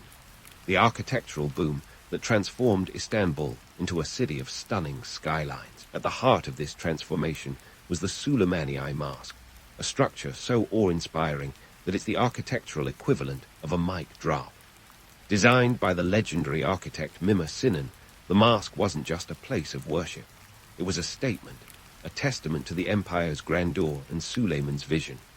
Built between 1550 and 1557, the Suleimani Mosque is a symphony in stone, a blend of Islamic and Byzantine architectural elements that reflect the multicultural tapestry of the empire. It's said that Sinan used over 3,000 workers, and the cost of constructing this masterpiece was akin to funding a small army. But for Suleiman, it was worth every coin. The mask was a legacy project, one that would outlast any military conquest. The mask wasn't just a marvel of engineering. It was a microcosm of Ottoman society. Surrounding it were schools, a hospital, a library, and even a soup kitchen. It was a hub of community life, a place where education, health, and welfare intersected. In today's terms, it was like building a state-of-the-art community center with a side of spiritual enlightenment. But let's not romanticize it too much. The construction of the mosque, like any massive public work, had its share of headaches. Logistics were a nightmare, and the project faced delays and budget overruns that would make any modern-day project manager break out in a cold sweat.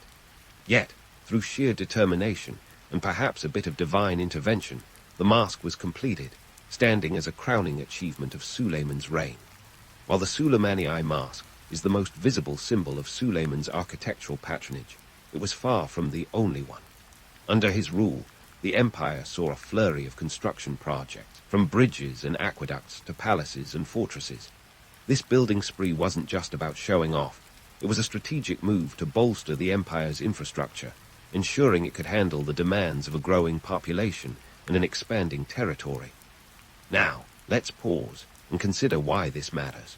Suleiman's architectural legacy wasn't just about aesthetics or even functionality, though both were important. It was about power, prestige, and the projection of an empire's might. These structures were physical manifestations of Suleiman's vision for the Ottoman Empire, a vision of a civilization that was not only a military powerhouse, but also a center of culture, learning, and innovation. As we reflect on Suleiman's legal and architectural contributions, it's tempting to paint him solely as a visionary leader. But remember, even the grandest visions have their shadows. Suleiman's reforms, while revolutionary, also maintained the status quo in ways that reinforced the existing power structures. The bureaucracy, though streamlined, was still a labyrinth where influence and connections often mattered more than merit. In the end, Suleiman's legacy is a complex tapestry, woven with threads of ambition, innovation, and the harsh realities of empire building. His story is a reminder that the past is never just a series of victories and monuments. It's a mosaic of human endeavor, with all the triumphs and tribulations that entails. As we prepare to explore the final chapter of his reign, the stage is set for more intrigue, more ambition, and perhaps a few more surprises. Stay tuned, because the tale of the lawgiver is far from over, and the legacy of Suleiman, the Magnificent, continues to unfold. As the curtain draws on the final act of Suleiman's reign, one might expect a grand finale with a flourish, but history has a way of mixing triumphs with the bittersweet taste of reality. By the 1560, Suleiman was no longer the spry conqueror who danced across battlefields. Time had added a few lines to his face, and perhaps a bit of arthritis to his regal step. But his mind was as sharp as ever, a necessity given the political landscape that resembled more of a minefield than a kingdom. The empire, vast and unwieldy, was a tapestry of triumphs and tensions, knit together by Suleiman's reforms and held somewhat precariously by his personal influence. But even the greatest sultans must reckon with the passage of time, and for Suleiman the looming question was, who would inherit this colossal enterprise? Enter the succession crisis, a drama fit for the finest Ottoman court, complete with intrigue, betrayal, and a touch of tragedy. Suleiman had several sons, but the favorite was Mustafa, the eldest and a man of obvious potential. Unfortunately, potential and politics often make for a volatile cocktail. Whispers of Mustafa's ambition reached Suleiman's ears, and the Sultan, ever the cautious ruler, took them seriously. The result, a tragic chapter in Ottoman history that saw Mustafa executed in 1553, a move that would haunt Suleiman until his dying day. It's a reminder that in the world of empires, even family ties can be severed by the sharp edge of power. This left Selim not exactly the poster child for leadership, as the heir apparent. Known as Selim the Sart for his less-than-regal drinking habits, he was more at home with a goblet than a government ledger. Yet, in 1566, when Suleiman died at the age of 71 during the siege of Shajdvar, it was Selim, who ascended the throne. Some might call this the beginning of the empire's slow decline. Others might say it was a testament to Suleiman's knack for keeping the empire glued together despite the chaos brewing beneath the surface. And speaking of chaos, let's delve into the Sultanate of Women, a period that sounds like something out of a Netflix drama, but was very much a reality in the Ottoman court. This era, spanning from the late 16th to the 17th century, was marked by the significant influence of the Sultan's mothers and wives. It all kicks off with Hurrem Sultan, who had shown just how much power a woman could wield behind the veil of the harem. Her legacy set the stage for others, like Kursem Sultan, to play pivotal roles in the political and social arenas. Now, before you start picturing a matriarchal utopia, let's set the record straight. The Sultanate of Women was less about empowerment and more about navigating the treacherous waters of male-dominated politics. These women were adept strategists, using their positions to influence succession and policy, ensuring their progeny remained in power. It was a game of thrones played with the subtlety of a courtier and the tenacity of a chess master.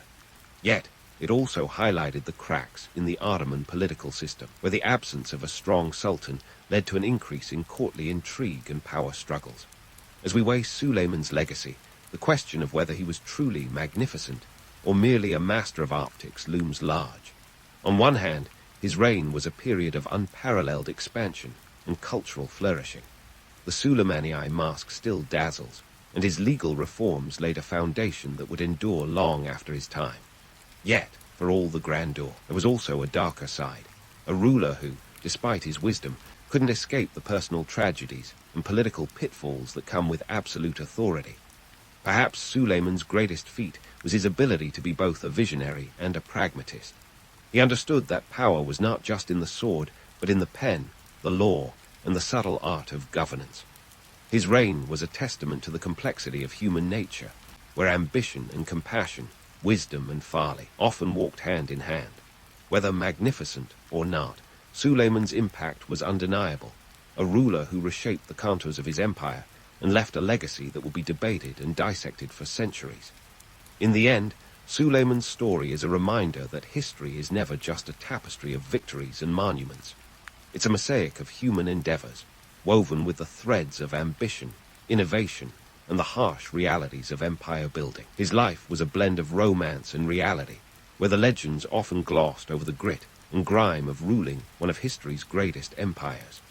As we close the book on Suleiman the Magnificent, let's not forget the lessons his life imparts. History is as much about the people who live it as it is about the events that define it. It's a story of power and politics, love and loss, and the eternal dance between destiny and decision. Suleiman may have left this world centuries ago, but his legacy continues to echo through the annals of time, a reminder that even the most powerful rulers are, at the end of the day, human. And that, dear listener, is perhaps the most magnificent truth of all. The rooster hasn't even considered crowing yet, but you're already up. Welcome to the life of a Han Dynasty soldier in the 2nd century BC, where the morning routine starts before dawn and is less about stretching and more about survival. The sergeant bellows like he's auditioning for a role as the town crier, and that's your cue. You rise from a bed that's more straw than comfort and join your comrades in the barracks, all of you trying to shake off the kind of sleep that hints you barely got any. Forget about hitting snooze. This is ancient China, and you've got a military empire to uphold. Breakfast is the first order of the day, and don't get too excited. It's a humble affair. Millet porridge, maybe a hint of pickled vegetables if you're lucky. It's not exactly haute cuisine, but it'll keep you standing. This isn't some romanticized feast under a cherry blossom tree. It's fuel, plain and simple. The Han army has no time for frills when there are borders to patrol and rival states to keep in check. You pay for all this hard work. A princely sum of about 100 coins a month. Sounds impressive until you realize that it's barely enough to cover the basics. This is where you start questioning whether being a cog in the mighty machine of the Han Empire is as glorious as the poets make it sound. But hey, at least you're not a farmer dealing with the whims of weather and locusts. You've got the state behind you, or beneath you, depending on how you look at it. The logistics of keeping an army like yours fed and ready are nothing short of a military operation themselves. It's not just you and your fellow foot soldiers. There are horses, weapons, and endless supplies to manage. The Han Dynasty's bureaucratic machine is a marvel of its time, a precursor to modern logistics that would make today's supply chain managers weep with envy. Only, it's all done with parchment and ink, not spreadsheets and algorithms. Your life is a constant juggling act of discipline and endurance, with an added dash of camaraderie to keep things bearable. The barracks are filled with stories from all corners of the Empire, tales of legendary battles, and maybe a few embellished exploits of your own. It's these moments of shared humanity that make the harshness of your daily grind a bit more tolerable. So, why does any of this matter? Well, the Han Dynasty is a powerhouse of ancient civilization, and soldiers like you are the backbone of its might. You're not just protecting borders, but enabling the spread of culture, technologies, and trade routes. This is the era when the Silk Road is being woven into the fabric of history, a time when what you do today will echo for centuries. Your role, however modest, is part of a grand narrative that's shaping the world. But let's not get too romantic. At the end of the day, you're still waking up before the sun, eating porridge that's more necessity than pleasure, and being paid in coins that seem to disappear faster than they appear. It's a life of contrasts, the gritty reality behind the grand empire building. Yet, here you are, a vital piece in the puzzle of history, one morning at a time. Yet, despite being a vital cog in this grand machine, you're still very much at the mercy of its relentless grind. Which brings us to the heart of your day, training. Let's just say the Han Dynasty didn't earn its fearsome reputation by letting soldiers lounge around like they're on vacation. No, sir. Your day is a grueling test of endurance that makes a modern-day boot camp look like a leisurely walk in the park.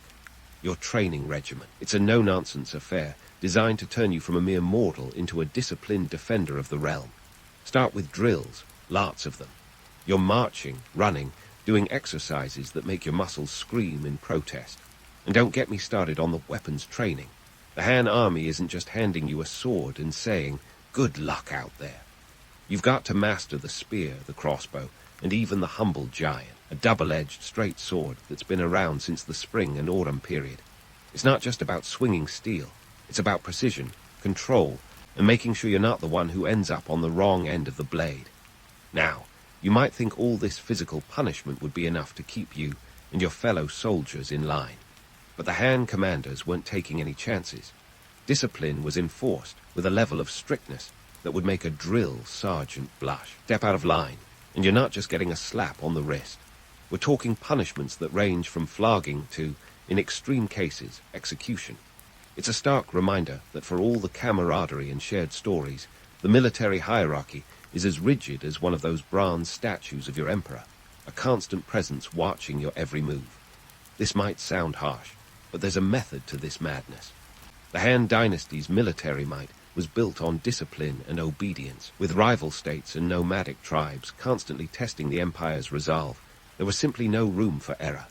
The Han army's tactics were a blend of brute force and strategic brilliance, drawing on the wisdom of Sun Tzu's The Art of War, which, by the way, was still a bestseller centuries after it was written. From flanking maneuvers to ambushes, you're drilled in the art of turning chaos into an advantage. It's strategy and sweat in equal measure. Meanwhile, the strict hierarchies ensure that everyone knows their place in this well-oiled machine. The chain of command is sacred, and questioning it is akin to asking for trouble. Your officers are the ones calling the shots, and your job is to execute orders with precision. It's a system that's kept the Han army at the forefront of ancient warfare, allowing it to expand the empire's borders and keep its enemies at bay. But let's not sugarcoat the reality. The romanticized view of a soldier's life as one of glory and honor is often as fictional as a dragon in the clouds. Sure, there are tales of heroism and valor, but for every legendary story passed down through the ages, countless others are forgotten. Stories of soldiers who faced grueling conditions, harsh discipline, and the constant threat of danger. It's not just the enemies you have to worry about. It's the elements, the disease, and the sheer exhaustion that come with being on the front lines of history. And yet, for all its challenges, there's something undeniably compelling about being part of this massive endeavor. You're not just a soldier. You're a guardian of an empire that's crafting its legacy in the annals of time. The Silk Road is emerging as a lifeline connecting the East and West, and your efforts help safeguard these vital trade routes. The cultural exchange, the spread of technologies, the mingling of ideas, all of it hinges on the stability you and your comrades provide. So while you might not be living a poet's dream, adorned in silk and sipping fine wine, you are living a story that matters. The Han Dynasty's story is one of ambition, resilience, and the relentless pursuit of progress. A story that you're helping to write, one day, one march, one battle at a time. Just remember, the next time you're out there with your comrades, that the echo of your footsteps is part of a symphony that will resonate long after you've hung up your armor. And speaking of stories that matter, your afternoon duties are about to take you straight into the thick of it. Because, let's face it, the Han Dynasty didn't build its reputation by taking leisurely afternoon naps. Nope, your post-lunch agenda is packed with responsibilities that are as exhausting as they are essential. Welcome to the world of patrols and fortifications, where you learn firsthand that every stone, every patrol, and every decision is a bulwark against chaos. First up, patrols. You and your fellow soldiers are tasked with scouting the borders, a job that's part vigilant guardian, part neighborhood watch on steroids. The Han Empire's borders are vast, stretching over 6,000 kilometers, and keeping an eye on them is no small feat. You're not just wandering aimlessly. Your routes are meticulously planned, and every step is a dance with the unknown. The ever-present threat of the Xingnu tribes means you've got to stay sharp. These guys are not your run-of-the-mill bandits. They're skilled horsemen, archers with pinpoint accuracy, and masters of guerrilla tactics. The Xingnu. Ah yes, the notorious adversaries of the Han. Picture them as the arch-nemesis in this grand saga, a formidable federation of nomadic tribes that have made life interesting, dangerous, for more than one ambitious emperor. They're like the Mongols before the Mongols, masters of the steppes, moving swiftly across the landscape like shadows on horseback. The geopolitical chessboard is constantly shifting, and here you are, a pawn at the mercy of these grand strategy games. So, what's the big deal with these Xingnu folks? Well, for starters, they've been a thorn in the Empire side for decades, causing enough trouble to keep the Emperor up at night. The Han Dynasty's strategy to counter this threat involves a mix of diplomacy, marriage alliances, and when things get really heated, outright military confrontation. And that's where you come in, ensuring those borders don't become a sieve when they should be a fortress. As you patrol the rugged terrain, you're acutely aware that every shadow could be a threat, every rustle in the underbrush a potential enemy. It's a tension-filled endeavor that requires as much mental agility as physical stamina. The landscape itself is a character in this drama, vast, untamed, and as unpredictable as the people who inhabit it.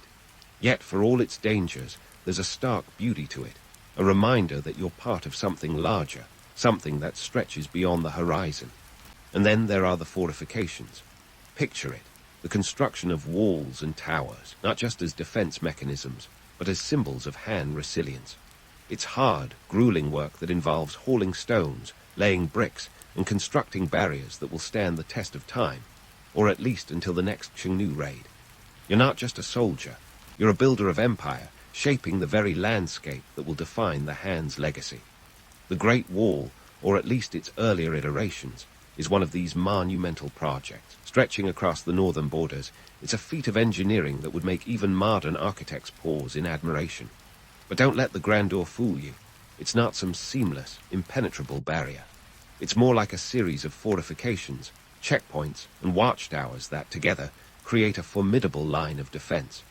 And you're right there in the thick of it, adding your sweat and toil to this living monument.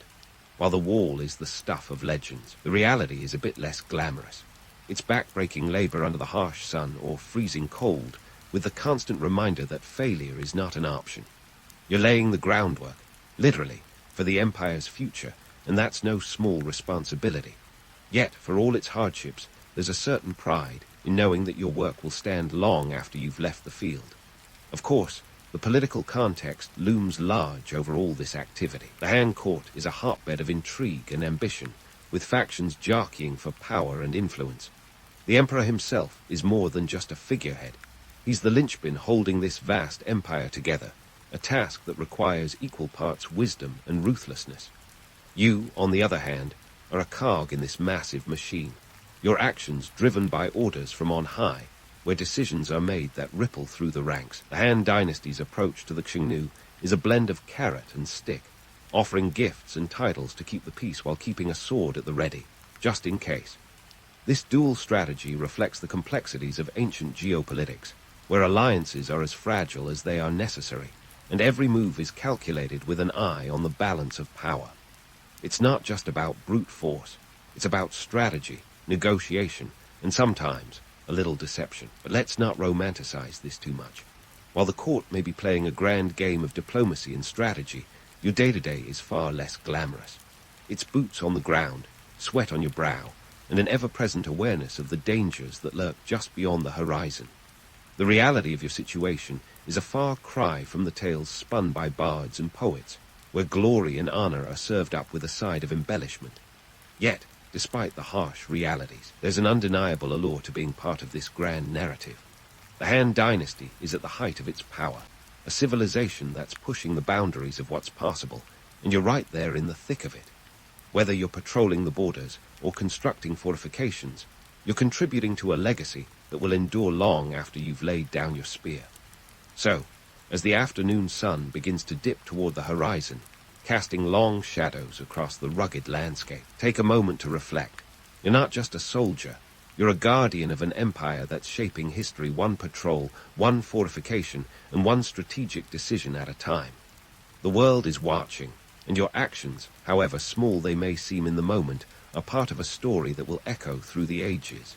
And who knows, maybe one day, centuries from now, someone will look back and marvel at the audacity and resilience of the Han soldiers who stood their ground against all odds.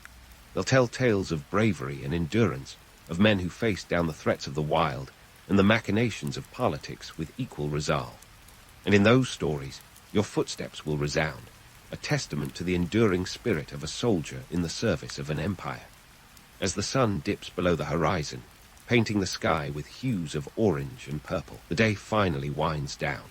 But don't think you're clocking off early. This isn't a 9 to 5.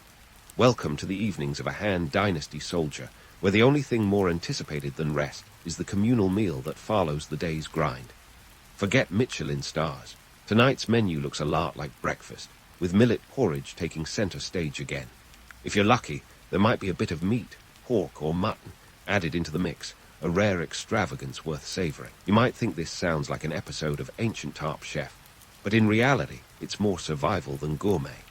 The Han Army's diet is designed for efficiency, not indulgence, much like your entire existence as a soldier. Around the dimly lit mess hall, you and your fellow soldiers gather, and this is where the magic happens, not on the battlefield, but here, with a bowl in hand and a laugh escaping your lips. You see, these communal meals are the glue that holds the whole operation together. It's where you trade stories, jokes, and the occasional exaggerated tale of bravery. Shared hardships forge bonds, and in an army where morale is as crucial as strategy, camaraderie is your secret weapon.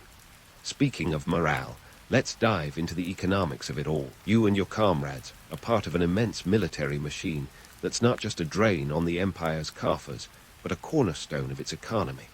The Han Dynasty is shelling out roughly 100 coins a month to each soldier. Now, multiply that by thousands, tens of thousands, even, and you're looking at a military budget that could rival a small nation's GDP. But why does this matter? Because maintaining an army this vast doesn't come cheap. The Han Empire is spending up to a third of its annual revenue on defense, a staggering sum that underscores the importance of soldiers like you in the grand scheme of things. It's an investment in stability, a hedge against the chaos that threatens to spill over the borders at any moment. Now, let's talk about leisure time. Spoiler alert, it's as rare as a dragon siding in downtown Chang'an. But when the opportunity arises, you seize it like a thirsty man finding an oasis. Evening downtime might involve a simple game of Liubo, an ancient board game that's part strategy, part luck, and entirely a welcome distraction from daily rigors. Or perhaps it's a chance to practice calligraphy, a skill that not only sharpens the mind, but also offers a sliver of culture in a life otherwise dominated by martial concerns. Yet, even in these fleeting moments of relaxation, the spectre of duty looms large. You're never truly off the clock. There's always the potential for a sudden call to arms, a reminder that the empire doesn't rest just because the sun has set. The military hierarchy is as unyielding as a bamboo stick, and you're always at its mercy. And speaking of mercy, there's little to be found when it comes to the economic realities of the era. The Han Dynasty might be a powerhouse, but the wealth isn't exactly trickling down to the average soldier. Your salary barely scratches the surface of what's required to support a family, let alone save for a rainy day. It's a precarious existence, one that relies heavily on the hope that your contribution today will somehow secure a brighter future for those who come after. Here's the kicker. Despite the hardships, there's an undeniable allure to being part of this grand narrative. The Han Empire is not just a sprawling expanse of land.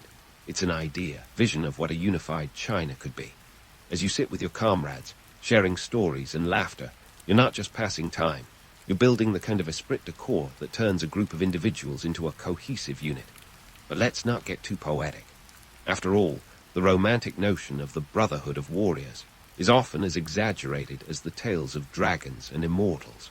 For every story of bravery and camaraderie, there are countless untold tales of loss, hardship, and the harsh reality of life on the front lines. It's a narrative of contrasts, heroism intertwined with heartache, glory shadowed by grit. As the evening winds down, the stars take their place in the sky, a celestial reminder that the universe doesn't pause for anyone, not even an empire. You retreat to the barracks, where the hard ground and your comrades' snores are as familiar as the back of your hand. Sleep comes quickly, but tomorrow promises more of the same. A relentless cycle of duty and discipline, with the weight of history pressing down on your shoulders. But tonight, amidst the camaraderie and shared stories, there's a glimmer of something enduring. You're not just a cog in the imperial machine. You're a thread in the rich tapestry of human experience, woven into the fabric of history one day, one meal, one shared laugh at a time. And as you drift into the realm of dreams, you carry with you the knowledge that your efforts, however small, are part of a legacy that will echo long after the fires of the Han Dynasty have cooled. And as you drift into the realm of dreams, you carry with you the knowledge that your efforts, however small, are part of a legacy that will echo long after the fires of the Han Dynasty have cooled. But let's not get too carried away with the poetic allure of legacy just yet. Because when we talk about the Han military, we're really diving into a stew of myths, misconceptions, and a few cold, hard truths that are as sobering as a bucket of ice water. First off, let's tackle the myth of the glorious battlefield, a notion so intoxicating it could put a barrel of wine to shame. If you're picturing glorious charges, noble duels, and an easy path to eternal glory, you've been reading too much poetry. The reality, battlefields were more akin to chaotic slaughterhouses than anything resembling a romantic painting. Consider this. The Han military, at its peak, boasted hundreds of thousands of soldiers. Imagine the logistics of coordinating that many men in the heat of battle, and you're more likely to get a headache than a victory parade. War during the Han Dynasty was as messy as it was brutal. We're talking about engagements where strategy often gave way to sheer numbers and brute force. The Han, with their well-drilled legions and military innovations like the crossbow, did have the upper hand in many conflicts, but victory was never a given. For every strategic triumph, there were countless skirmishes where the line between life and death was determined by luck as much as skill. The Xingnu, for example, were not easily vanquished foes. These were expert horsemen and archers who could turn the vast steppes into their personal chessboard, often outmaneuvering the Han forces with their speed and mobility. Now, let's talk about the perception of the Han military in its own time. Soldiers were both revered and feared, admired for their discipline, but also reminders of the empire's absolute power. In Han society, military service was seen as a duty, a necessary sacrifice for the greater good. Yet, it was also a path fraught with peril. The average life expectancy for a soldier wasn't exactly what you'd call promising, especially considering the constant threats from both external enemies and the harsh conditions they endured daily. Fast forward a couple of millennia, and the narrative has shifted significantly. Today, the Han military is often romanticized in popular culture as a disciplined and invincible force. Think epic movies with sweeping battle scenes and stoic heroes. But let's not forget the economic backbone that made it all possible. The Han Empire's commitment to maintaining a formidable military presence was both a strategic necessity and a monumental financial burden. As I mentioned before, the empire allocated up to a third of its annual revenue to defense, a testament to the priority placed on securing borders and asserting dominance. And speaking of dominance, let's not overlook the technological innovations that came from this relentless focus on military might. The Han were pioneers in metallurgy, developing advanced iron and steel weapons that gave their soldiers a significant edge. The crossbow, with its ability to pierce armor and inflict damage from a distance, was a game-changer on the battlefield. These advancements weren't just about killing more efficiently. They were about showing the world that the Han meant business. But here's where the tale takes a twist. For all their military prowess, the Han dynasty's true legacy was as much cultural as it was martial. The Silk Road, a network of trade routes that connected China to the West, was as much a product of the peace enforced by the military as it was a testament to the empire's ability to foster economic and cultural exchange. The Han soldiers, by securing these routes, played an unwitting role in the spread of ideas, technologies, and even religions that would shape the world for centuries to come. Yeah, let's not kid ourselves about the price of this so-called peace. The Silk Road wasn't just a highway for silk and spices. It was a corridor of conflict. Bandits, rival states, and the ever-present threat of rebellion made it a place where soldiers were as necessary as the merchants they protected. The Han army's presence on these routes was a constant reminder of the empire's reach, but also its vulnerabilities. So, what do we make of the Han military's legacy today? It's a complex tapestry of triumphs and tragedies, of glory and grit. The soldiers themselves, those nameless figures whose footsteps have long since faded, were part of something larger than themselves, an empire that, for all its might, was as fragile as the walls it built. In the end, the story of the Han military is a reminder that history is rarely as clean-cut as we'd like it to be. The myths and legends, while compelling, often gloss over the harsh realities that define the era. They forget the blood, sweat, and sheer human endurance that went into building an empire. But maybe that's the point. In the grand narrative of history, the Han soldiers were both heroes and humans, their lives a testament to the enduring spirit of a civilization that dared to reach for greatness. As you lie there, drifting off under the vast canopy of stars, remember that the echoes of the past are never truly silent. They linger in the stories we tell and the lessons we learn. So, maybe next time you hear tales of ancient warriors, take a moment to appreciate not just the legend, but the harsh, beautiful reality that lies beneath. Because in the end, it's these stories, both grand and gritty, that connect us to the past and teach us about the resilience of the human spirit. And with that, sleep well, knowing that you're more connected to history than you might ever have imagined. In the Tuscan hills of Vinci, 1452, a miracle was born. Well, kind of. Leonardo da Vinci came into the world not with a bang, but with a bit of a bureaucratic whimper. You see, Leo was illegitimate, a word that sounds like it should be a title for a medieval rebel rock band. But in reality, it just meant his parents weren't married. His father, Sir Piero, was a notary, while his mother, Caterina, was a peasant. Romance is alive and well right. Anyway, this social hiccup didn't stop little Leo from eventually becoming the Renaissance's jack of all trades. Growing up without the pressure of being a proper heir, Leonardo had the freedom to be, well, Leonardo. No tutors breathing down his neck, no Latin texts to memorize. He dodged the whole shebang. This might sound like a dream, but it wasn't all sunshine. His lack of formal education meant he had to teach himself, and teach himself he did. Leonardo's mind was like a sponge, constantly absorbing, always curious. He found ways to learn from the world around him, which was probably more exciting than any dusty classroom. Fast forward to his teenage years, and Leonardo landed an apprenticeship with Andrea del Verrocchio in Florence, the Renaissance's very own Hogwarts for artists.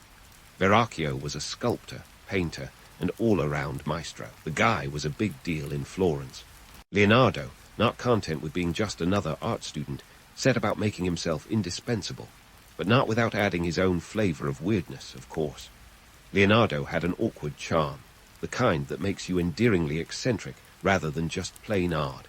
Take his left-handedness, for example, something that was seen back then as a sign of the devil. But Leonardo turned it into his superpower. He developed a technique called mirror riding, jotting down notes backward, which made his journals look like a code only he could crack. Was it to keep his notes secret, or maybe just to mess with people? We may never know, but it certainly added an element of mystique. Apprenticing under Verrocchio was like having a backstage pass to the Renaissance. Leonardo got to work on projects that would become masterpieces, like the Baptism of Christ. According to Vasari, the Renaissance's gossip columnist, Leonardo painted an angel in the corner of the piece so beautifully that Verrocchio supposedly swore off painting forever. Whether that's true or just a juicy tale is up for debate, but it paints a picture of Leonardo's burgeoning genius. Leonardo's time in Verrocchio's workshop wasn't just about painting and sculpting. It was a buffet of artistic and mechanical exploration. While others were content with the basics, Leonardo's notebooks were filled with sketches of bizarre contraptions, flying machines, war devices, even an early version of the scuba suit. Sure, most of these doodles never left the page, but they reveal the mind of a man who saw the world not as it was, but as it could be. And yet, Leonardo wasn't just a dreamer lost in his thoughts. His practical side shone through in his incredible attention to detail, evident when he dissected corpses to understand anatomy. Not a typical weekend hobby, but it showed his commitment to understanding the human form.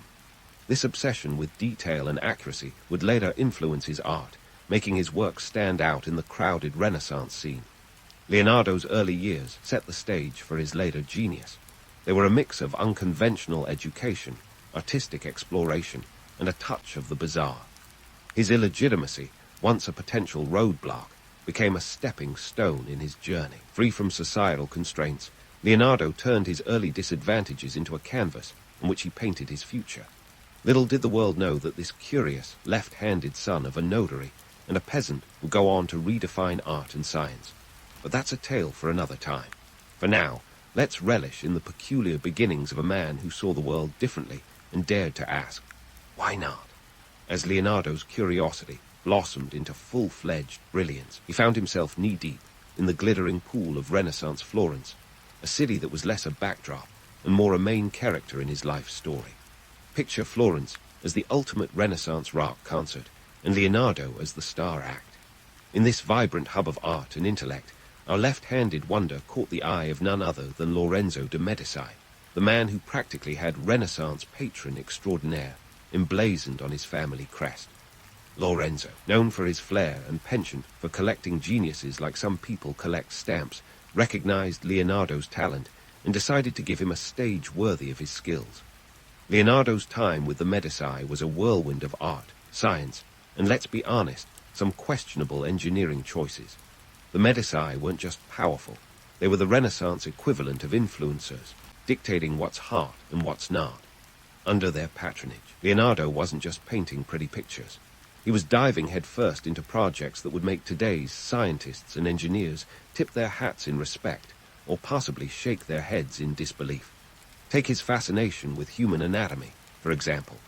Long before Grey's Anatomy was a TV show, Leonardo was starring in his own version, minus the soap opera drama. Armed with a scalpel and a notebook, he embarked on a series of dissections with the kind of enthusiasm most people reserve for pizza. He wasn't just interested in how muscles looked. He wanted to understand how they worked, what made them tick, quite literally. Over the course of his life, he filled over 13,000 pages with illustrations and notes on the human body, a testament to his relentless curiosity. He sketched everything from the fetus in the womb to the mechanics of the human heart, making groundbreaking observations that would take centuries for medicine to catch up to. But Leonardo's anatomical adventures weren't just about quenching his own thirst for knowledge. They were his way of ensuring that his art was infused with an unmatched realism. While other artists were content to rely on surface aesthetics, Leonardo was busy mapping out the intricacies of the human form, eager to depict the world with scientific accuracy. This commitment to realism is what set his work apart in the crowded art scene of Florence, making him the Renaissance equivalent of a 3D printer in a world of 2D sketches. However, not all of Leonardo's projects had this same level of success. Enter the mechanical lion, a feat of engineering that was as ambitious as it was doomed to go viral, in the Renaissance sense. Commissioned by King Francis I of France, this lion was supposed to be the piece de resistance of a grand celebration. Picture this. The lion would stroll into the room, roar majestically, and then open its chest to reveal a bouquet of lilies, the symbol of the French monarchy. It was the stuff of engineering dreams and, quite frankly, a logistical nightmare.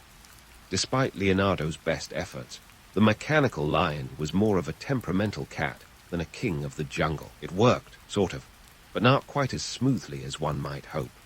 The lion's mechanical guts were a testament to Leonardo's ingenuity, but also a reminder that not all dreams translate seamlessly into reality. Yet, even in its flawed execution, the lion captured the imagination of all who witnessed it, a symbol of Leonardo's ability to dream big, even if the world wasn't quite ready to catch up. But let's not forget that behind the myth of Leonardo, the genius was a man whose bold experiments sometimes led to spectacular failures. Take his engineering projects, many of which were akin to Renaissance disaster movies. There was the time he attempted to divert the course of the Arno River, an ambitious plan to transform Florence into a bustling port city. The idea was sound, and Leonardo even drew up detailed plans, but the project hit a snag when it proved to be, well, impassable. The river refused to cooperate, and the whole endeavor became a veritable lesson in the limits of human ambition. Then there were his inventions, brilliant on paper, less so in practice. Take his flying machines, for instance. Leonardo's sketches of ornithopters, contraptions with wings that flapped like a bird's, were visionary, but the laws of physics had other ideas. Despite his meticulous designs, gravity remained unconvinced, and the dream of human flight had to wait a few more centuries for the Wright brothers to make it a reality. Leonardo's genius lay in his ability to envision the impossible, even if the world had to wait to see those visions come to life. In the world of warfare, Leonardo's inventions took on a more sinister tone. He designed everything from armored vehicles that resembled early tanks to giant crossbows that could launch massive arrows. And let's not forget his plans for a steam-powered cannon, a precursor to the industrial era's more devastating weapons. While many of these designs remained on paper, they offer a glimpse into Leonardo's mind, a place where the boundaries between art and destruction were blurred, but always with an eye toward innovation. Through these projects, Leonardo's reputation as a polymath was cemented. He was a man who saw no divide between art and science, who understood that to be a master of one required knowledge of the other. His failures were as instructive as his successes, each one a stepping stone in his relentless pursuit of knowledge. Leonardo da Vinci wasn't just a jack of all trades. He was a master of them too, even if the world sometimes struggled to keep up. As Leonardo continued to navigate the turbulent waters of Renaissance Florence, he remained a figure of intrigue and admiration. His life was a tapestry of art, science, and the occasional mechanical lion, each thread woven with a singular vision of what could be. The Medici may have been the power behind the throne, but Leonardo was the visionary who dared to dream beyond its confines.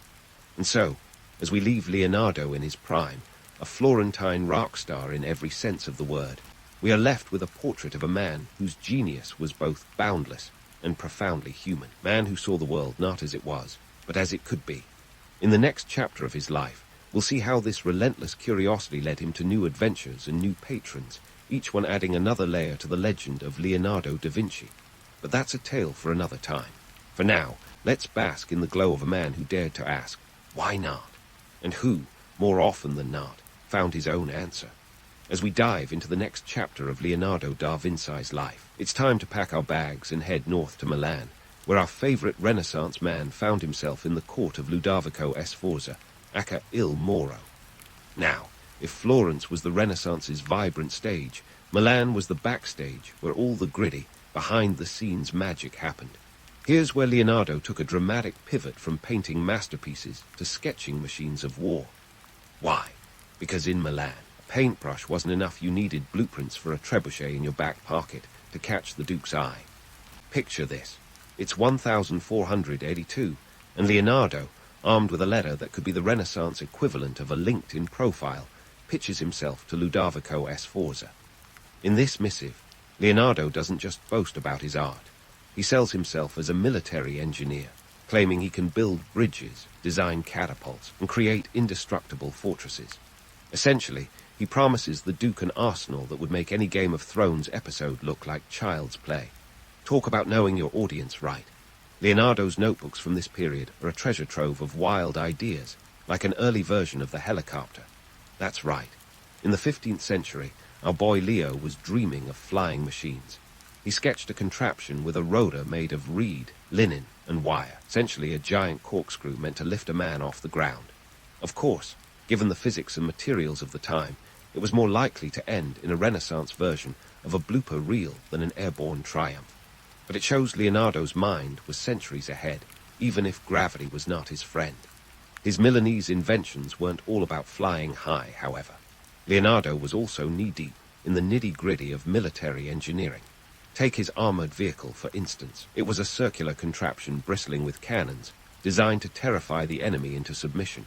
Think of it as a tank, but with a Renaissance twist. Unfortunately, it was more stuck in the mud than rolling over the battlefield. The problem: the mechanics of his design meant it would have been impossible to steer. Leonardo, brilliant as he was, sometimes found his genius stymied by the limits of his era's technology. And then there's the infamous giant crossbow, medieval weapon of mass destruction, if there ever was one. This bad boy was supposed to be 27 yards long and capable of hurling massive stones at enemy fortifications. Sounds impressive, right? But like many of Leonardo's grand ideas, it never moved beyond the drawing board. The question is, was it procrastination or perfectionism that kept these projects incomplete? Perhaps a bit of both. Leonardo's notebooks are filled with half-finished sketches and ideas, a testament to a mind that was constantly moving on to the next big thing before the ink had even dried. Leonardo's tendency to leave projects unfinished wasn't just an artistic quirk. It was a fundamental part of his character. He was notorious for his procrastination, a hands-on embodiment of artistic temperament. In Milan, he was commissioned to create the Gran Cavallo, a massive equestrian statue intended to glorify Ludovico's father. Leonardo spent years on the preparatory work, designing a clay model that stood 24 feet tall. But the statue was never cast in bronze, thanks to a pesky war that redirected the metal for cannon production. The clay model was left to the elements and eventually destroyed, leaving nothing but sketches and frustrated patrons. Despite these setbacks, Leonardo's time in Milan wasn't just a series of unfinished symphonies. He painted The Last Supper during this period, a work that's become as iconic as the Mona Lisa. But even this masterpiece wasn't without its drama. Leonardo experimented with a new technique, deviating from the traditional fresco method. He painted on dry plaster, hoping for more vivid colors. The result was vibrant, but the trade-off was durability. The Last Supper began to deteriorate within years, leading to centuries of restoration attempts. A classic Leonardo move, brilliantly innovative, but a conservator's nightmare. Leonardo's Milanese chapter is a study in contrasts, a genius whose reach often exceeded his grasp, whose visionary ideas and procrastination were a package deal. His time in Milan underscores the complexity of his genius. He was a man who could paint a masterpiece one day and sketch an impractical war machine the next, a polymath whose relentless curiosity was both his gift and his curse. Yet, perhaps Leonardo's greatest achievement was his ability to see beyond the confines of his time. His notebooks, filled with inventions and ideas both fantastic and flawed, offer a window into a mind that was never satisfied with the status quo. In Milan, Leonardo wasn't just building machines, he was building the future, one unfinished project at a time. So, as we leave the bustling workshops and grand halls of Ludovico's court, let's marvel at a man who dared to dream of a world that didn't yet exist and left us with the tantalizing sketches of what might have been. With Milan's unfinished dreams fading into the rearview, Leonardo da Vinci found himself in the twilight of his life, embarking on what would be his final grand adventure. France was calling, and who better to answer than King Francis I, a monarch with a penchant for collecting talent like some people collect rare wines. It was 1516, and Leonardo, now in his 60s, packed up his notebooks, and probably a few half-completed doodles, to cross the Alps and settle at the Château du Clos Lucé in Amboise. Forget the palatial digs of the Medici or the bustling workshops of Milan. This was Leonardo's last refuge, a place where he could muse over his life's work, possibly while sipping a glass of the local vin rouge. King Francis I, a Renaissance man in his own right, wasn't just after Leonardo's art. He wanted his mind. The king saw in Leonardo a living embodiment of the Renaissance, an era that celebrated the fusion of art, science, and innovation. And Leonardo, ever the polymath, didn't disappoint. He took up residence in a quaint manor house, gifted by the king, a stone's throw from the royal shade-out, and set about dazzling the French court with his unique blend of genius and enigma. It was here that Leonardo, with his usual flair for drama, lived out his final years, earning a respectable pension of 700 gold crowns per annum, a tidy sum for a semi-retired genius who'd rather sketch than schmooze. Speaking of enigmas, let's tackle the Mona Lisa, because you can't talk Leonardo without mentioning her mysterious smile. The Mona Lisa, or La Gioconda as she's known in Italy, was painted back in Florence, but travelled with Leonardo to France, tucked under his arm like a precious secret. Her smile has launched 1,000 theories and countless art history dissertations. Is it joy, melancholy, a smirk that suggests she knows something we don't? Perhaps it's all of the above, wrapped in layers of Leonardo's scientific precision and artistic mastery. Leonardo's fascination with optics undoubtedly played a role in crafting that enigmatic expression. His obsession with light and shadow, known as chiaroscuro, was more than just a stylistic choice. It was a scientific study. Leonardo wasn't just painting a portrait. He was capturing the play of light on human skin, the way shadows dance across a face. This attention to detail, this merging of art and science, is what gives Mona Lisa her lifelike presence and that beguiling smile. It's the kind of smile that seems to change depending on where you stand, a centuries-old optical illusion that keeps art aficionados guessing. And speaking of illusions, let's talk about Leonardo's infamous habit of riding backward, known as mirror riding. Was it a code to keep his ideas safe from prying eyes, or just a quirk of being left-handed in a right-handed world? The jury's still out on that one, but it certainly added an extra layer of mystery to his notebooks. Imagine being a scribe in the 16th century, tasked with deciphering pages that looked like they belonged in Da Vinci Code fan fiction. It was either a stroke of genius or a surefire way to drive future historians to despair. Either way, it speaks volumes about Leonardo's desire to protect his intellectual property in an age where plagiarism had yet to be invented as a legal term. Despite these intriguing quirks, Leonardo's daily life in France was surprisingly mundane. Picture an old man pottering around his garden, feeding the birds, and enjoying simple meals. He was a vegetarian, which in the context of Renaissance Europe was like being a vegan at a steakhouse. While others feasted on pheasant and boar, Leonardo preferred fresh vegetables, fruits, and a good slice of bread, perhaps another reflection of his forward-thinking nature. This dietary choice might also explain why he lived to the ripe age of 67, practically ancient by the standards of his time, when the average life expectancy was barely 40. But don't let the tranquility fool you.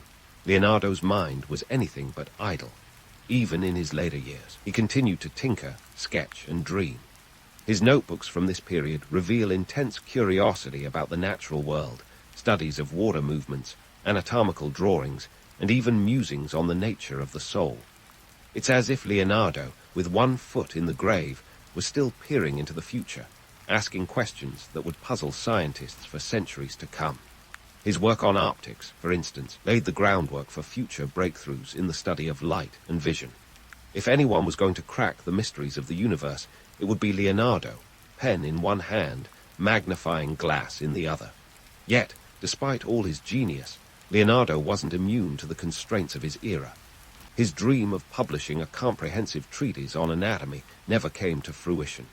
The printing press, still in its infancy, wasn't quite ready for Leonardo's multi-layered manuscripts filled with detailed drawings and complex theories.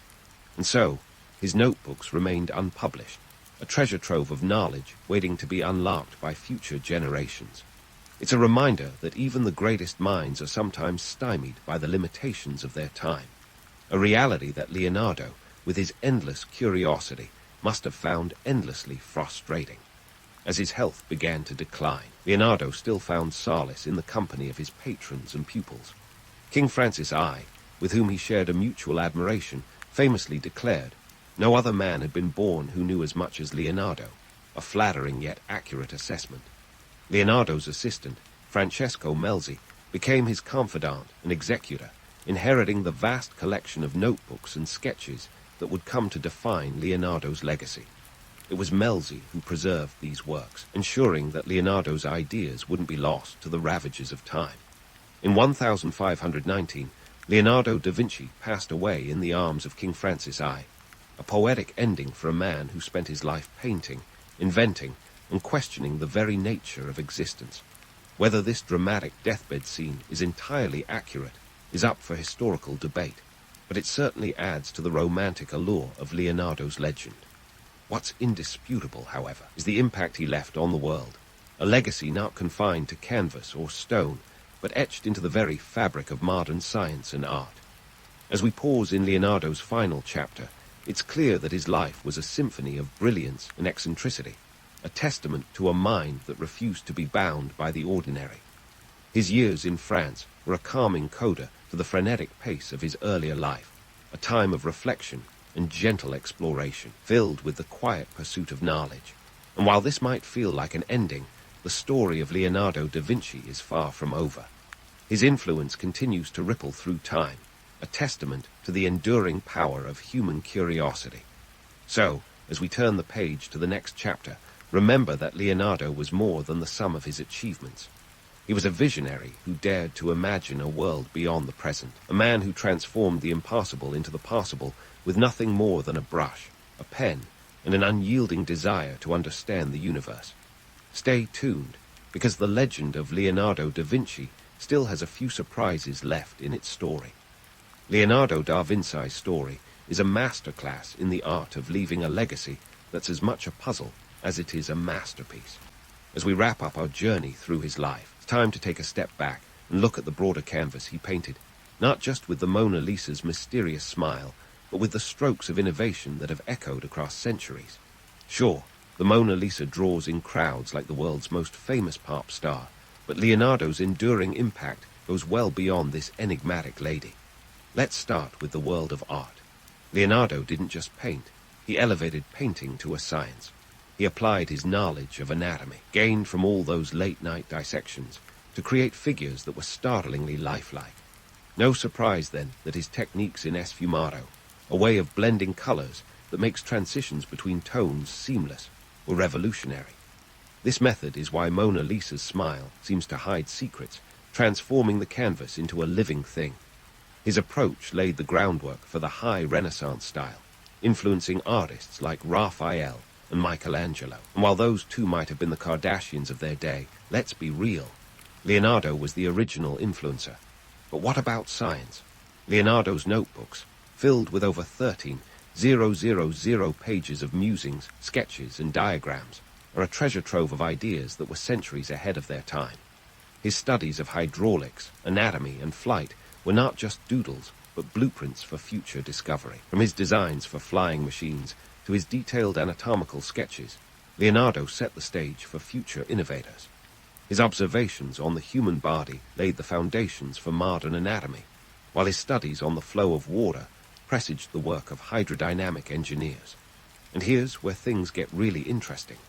Leonardo wasn't a solitary genius toiling away in a tower, but a man deeply embedded in the collaborative spirit of the Renaissance. This was a time when art and science weren't siloed, but seen as complementary paths to understanding the world. Leonardo's genius was as much a reflection of his environment as it was of his mind. The Renaissance was a hotbed of innovation, a time when a notary's bastard son could mingle with dukes and kings, absorbing ideas like a sponge in the Mediterranean sun. Think about it. Florence, Milan, and eventually France provided Leonardo with a rich tapestry of influences and opportunities. He learned from masters like Verrocchio, collaborated with thinkers and patrons, and even engaged in a bit of friendly rivalry with fellow artists. The Renaissance's collaborative nature was the fertile soil in which Leonardo's genius grew. The myth of the lone genius is compelling, sure, but it overlooks the vibrant network of minds that shaped and supported his work. It's like crediting only Steve Jobs for the iPhone, ignoring the army of engineers and designers who made it a reality. Economically, Leonardo also knew how to navigate the waters of patronage. Art wasn't just about expression, it was business. Leonardo's ability to secure wealthy patrons like the Medici and the French crown was crucial. These patrons weren't just bankrolling art for art's sake. They were investing in status symbols, propaganda tools, and sometimes the next big military invention. The Renaissance was as much about economic power as it was about cultural flourishing, and Leonardo was savvy enough to play the game. Now, let's debunk a few myths. Leonardo, the impeccable, infallible genius, not so much. His tendency to leave projects unfinished frustrated patrons and collaborators alike. The Gran Cavallo, a massive horse statue for Milan, was left incomplete, and his innovative techniques often led to artworks that decayed faster than a late-night TV dinner. The Last Supper, while groundbreaking, began deteriorating almost immediately, thanks to his experimental methods. Leonardo was a brilliant mind, no doubt, but his ambitions were often too grand for the technology of his time. Despite these missteps, Leonardo's legacy is a testament to the power of curiosity. His willingness to ask questions without immediate answers is what set him apart. Whether it was through art, science, or engineering, Leonardo's relentless pursuit of understanding has inspired generations. His notebooks, once closely guarded secrets, are now revered as a source of endless fascination. They remind us that innovation is a messy, imperfect process, one that requires both imagination and the willingness to embrace failure. In the end, Leonardo da Vinci was more than just a sum of his works. He was a symbol of human potential. He embodied the Renaissance's spirit of exploration and discovery, pushing boundaries and challenging conventions. His life was a dance between art and science, a testament to the idea that true genius lies not in specialization, but in breadth of vision. Leonardo showed us that the world is full of mysteries waiting to be unraveled. That curiosity is the compass that leads us to new horizons. So, as we close the book on Leonardo, let's carry forward the lessons of his life. Embrace curiosity, question relentlessly, and never be afraid to dream beyond the possible. In a world that often demands specialization, Leonardo reminds us of the beauty in being a jack of all trades, a master of many. His legacy isn't just in the paintings that hang in the Louvre or the sketches in dusty tomes. It's in the spirit of inquiry and invention that continues to drive humanity forward. As we leave the world of Leonardo da Vinci, let's do so with a nod to both the myth and the reality. A man who was as flawed as he was brilliant, as human as he was extraordinary. His story is a reminder that genius isn't about perfection, but about the courage to explore, to fail, and to create anew. And with that, we bid farewell to the Renaissance's most enigmatic mind, a man whose legacy will forever be etched in the annals of history. Until next time, keep questioning, keep exploring, and remember, the future belongs to those who dare to dream. In the dim flicker of ancient fires, long before the smartphone reduced our attention spans to nanoseconds, there existed a curious ancestor to the modern post-it note, the oracle bone. These were the Shang dynasty's answer to keeping track of life's important questions, like, will it rain tomorrow? Or is invading the neighbors a good idea? Picture this: animal bones, usually turtle shells or arc scapulae, etched with the burning questions of the day. Literally, these bones were heated until they cracked, and those cracks were interpreted by diviners who might as well have been the earliest life coaches, albeit with a specialty in pyromancy, who knew that heart bones could give you a weather forecast. Oracle bones date back to around 1600-1046 BCE, a time when the world was still figuring out the whole civilization thing. But these weren't just the Shang equivalent of a magic 8-ball. They were early records that give us a glimpse into what really mattered back then. Spoiler, it wasn't Instagram likes. The inscriptions on these bones are among the earliest forms of Chinese writing. And while we often romanticize the past, calling it simpler times, let's not forget the complexities involved in interpreting, say, a cracked turtle shell to guide military campaigns. Because nothing screams strategic genius quite like relying on reptilian remains. The Shang dynasty was a society where the practicalities of life were as intricately woven as the silk they produced. They needed a way to record transactions, rituals, and royal decrees. Enter the scribes, those unsung heroes who doubled as record keepers and spiritual mediators. These scribes were the data analysts of their day, tasked with the monumental job of keeping the kingdom in order. Imagine balancing ledgers while simultaneously ensuring the guards were appeased. Talk about multitasking. It's a bit like being an accountant and a priest rolled into one, only with a lot more pressure and fewer coffee breaks. But why did writing evolve in such a specific way in ancient China? Well, like most things in history, it boiled down to politics and economics. The Shang rulers were not just interested in spiritual matters. They needed to manage resources, maintain control, and crucially collect taxes. Because even 3,000 years ago, death and taxes were the only certainties. Writing became an indispensable tool for governance. It was the glue that held the bureaucratic machinery together, minus the sticky residue. The scribes were the engine room of this machine. Their ink brushes, made from animal hair and bamboo, were the original keyboards clattering away in the pursuit of order. This evolution of writing was driven by necessity, not the pursuit of art for art's sake. The early Chinese script, known as Jiaiguan, or oracle bone script, was a pictographic system that had to be both functional and legible, a balancing act that would make a tightrope walker sweat. The symbols needed to be simple enough to carve on bone, yet complex enough to convey important messages. And while today's calligraphy is admired for its aesthetic beauty, back then it was all about utility.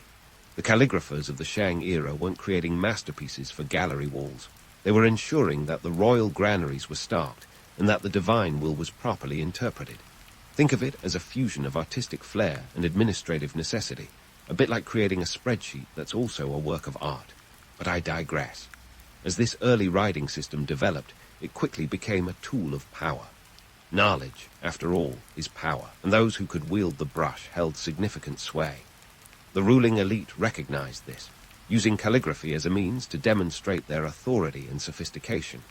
In a world without social media influencers, the ability to read and write was the ultimate status symbol, a way to separate the nobility from the hoi polloi.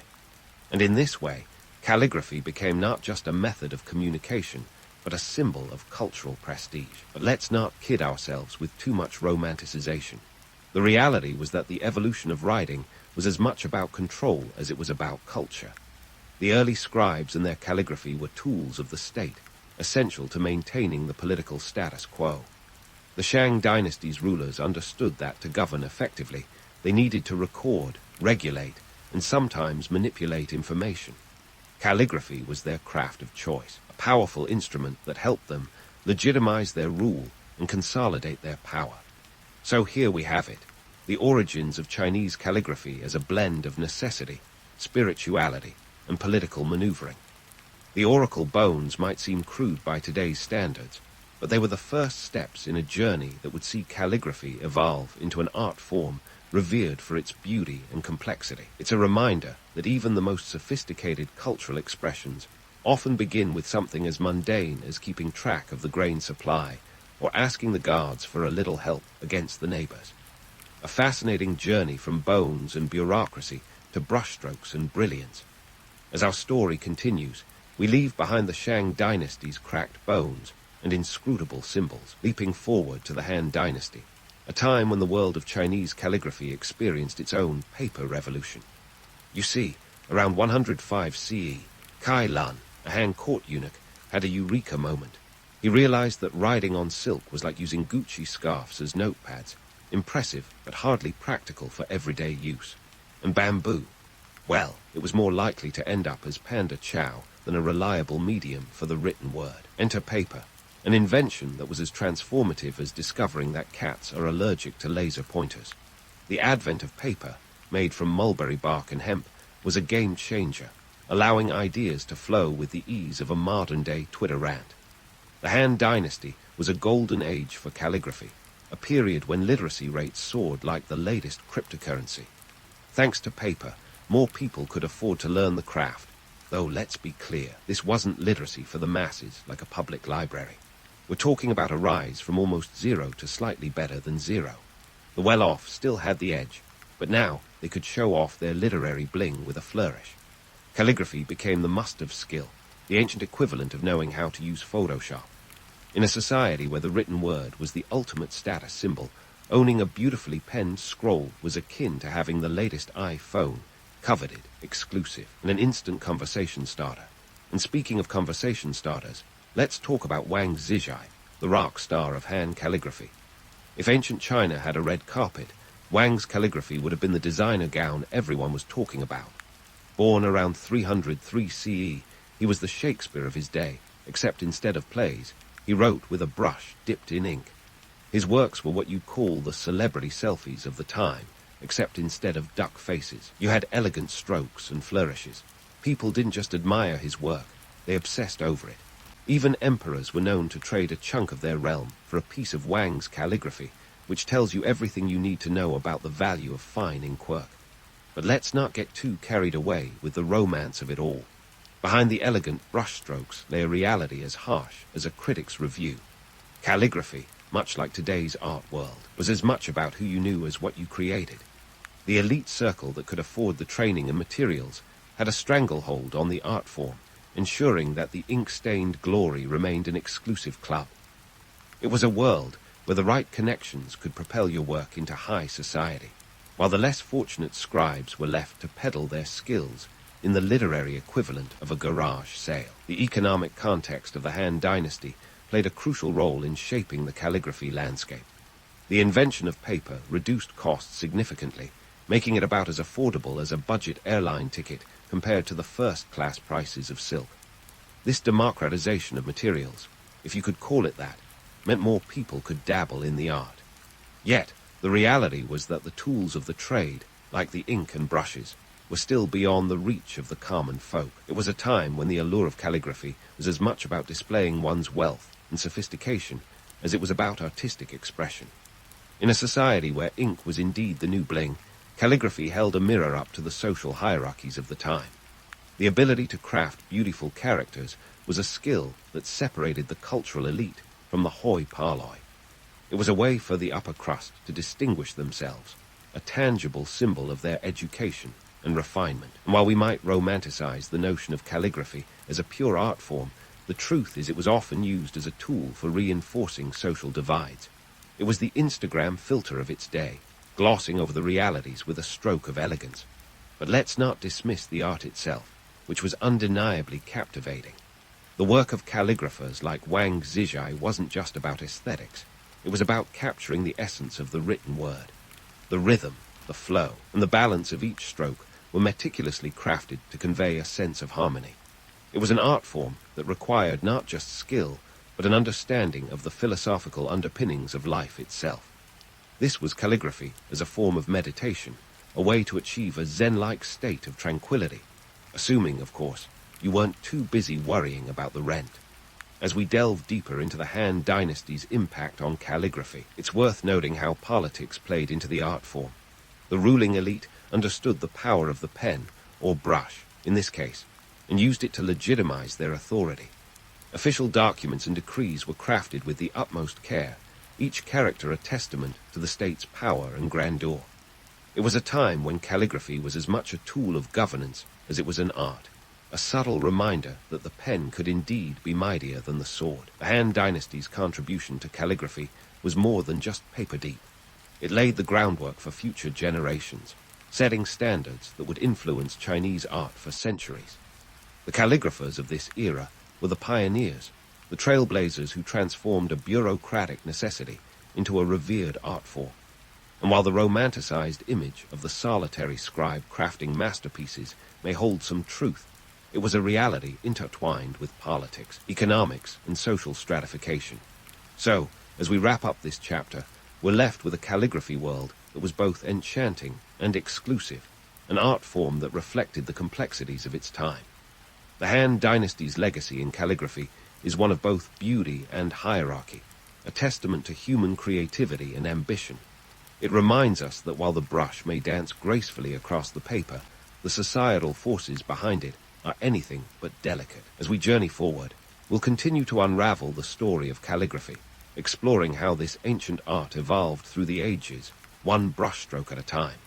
Stay tuned, because the next chapter is bound to be as intricate and fascinating as the characters themselves. As we venture further into the intricate world of ancient Chinese calligraphy, it's time to roll up our sleeves and get into the nitty-gritty of the 4 treasures of the study. Now, before you start imagining some medieval treasure hunt, let's set the record straight. These treasures aren't buried under dragon-guarded mountains. Instead, they are the core tools that made calligraphy both a revered art form and an elaborate status symbol.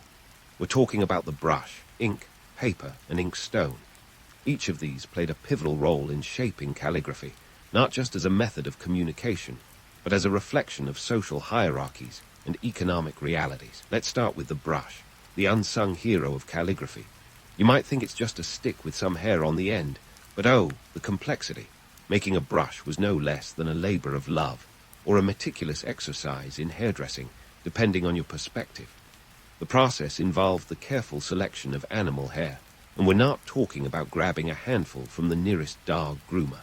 The preferred hairs came from goats, weasels, and rabbits, each chosen for their unique properties. Goat hair was soft and supple, perfect for flowing, elegant strokes. Weasel hair, on the other hand, was firm and resilient, ideal for detailed, controlled lines. Rabbit hair, well, it was the Goldilocks option, somewhere right in the middle. Creating a brush wasn't just about aesthetics, it was about functionality.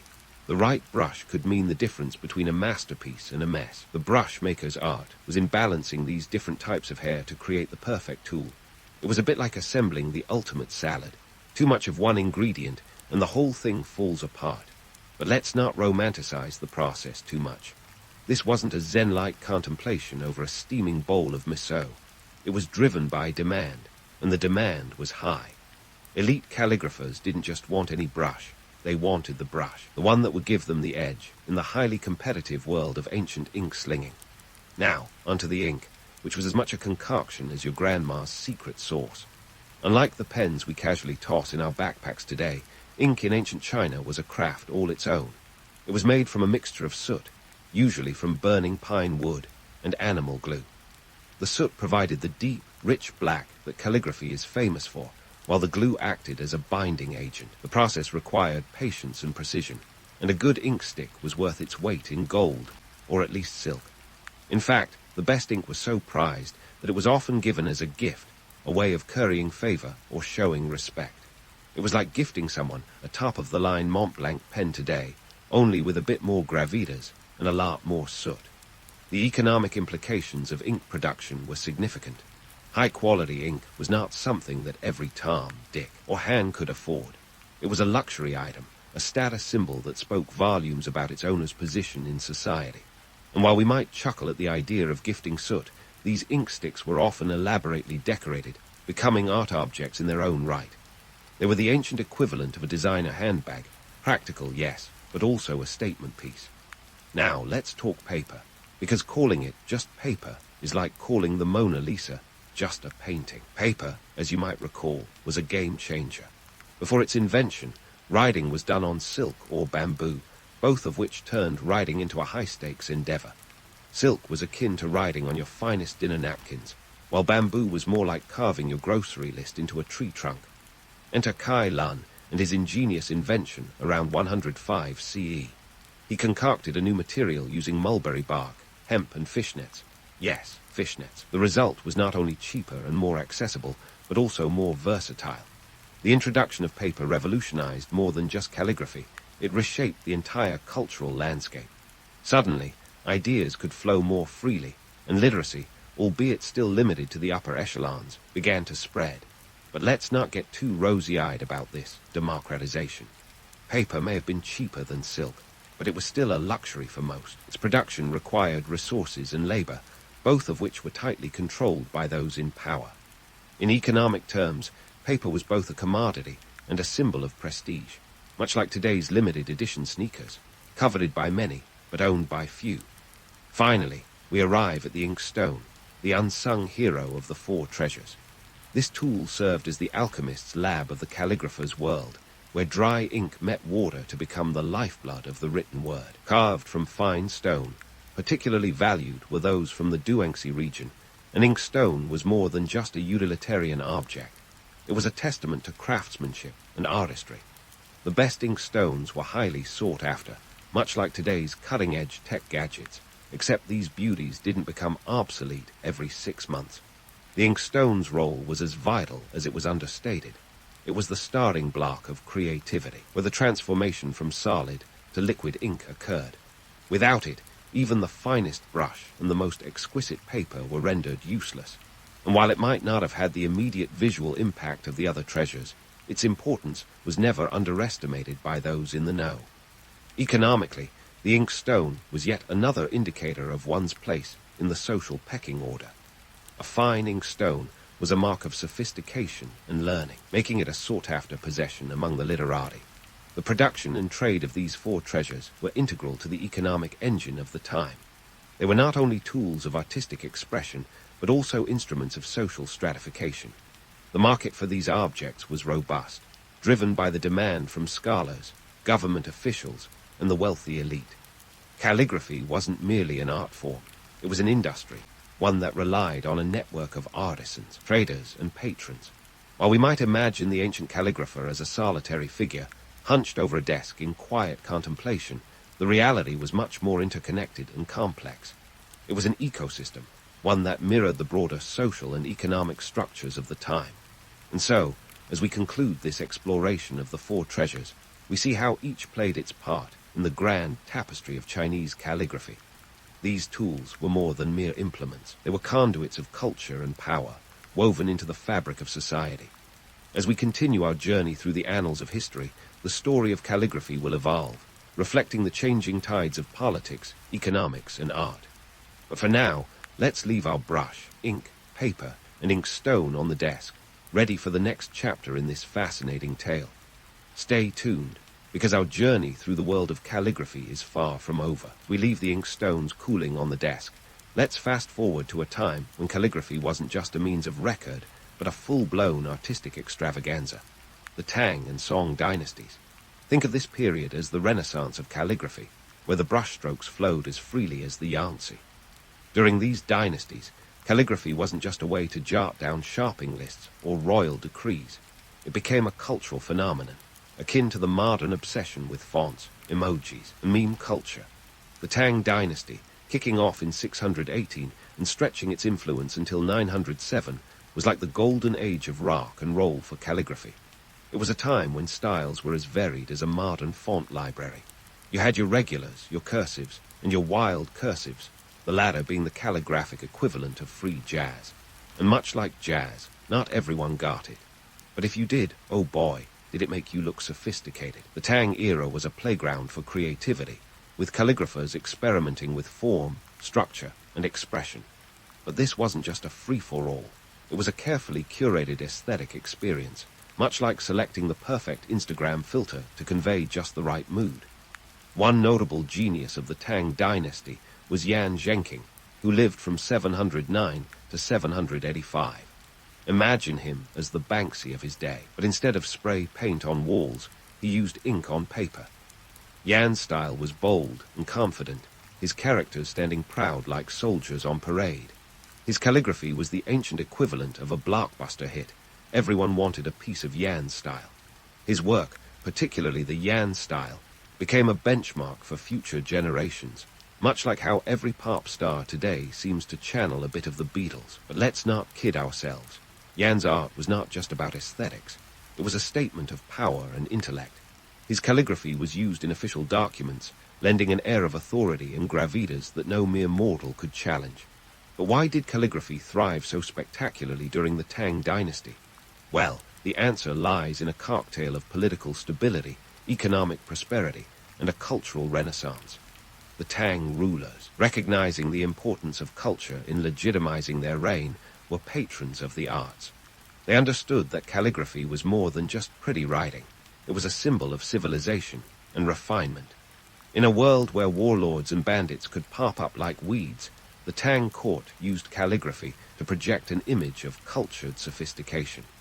It was as much a tool of diplomacy as it was of art, a way to showcase the dynasty's cultural supremacy to both domestic and foreign audiences.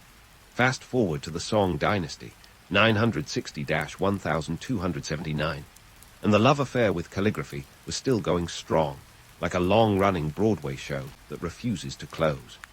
This era saw the art form reach new heights, its influence seeping into every nook and cranny of society. Calligraphy became an essential skill for the educated elite, and knowing your way around a brush was akin to holding a PhD in cultural sophistication.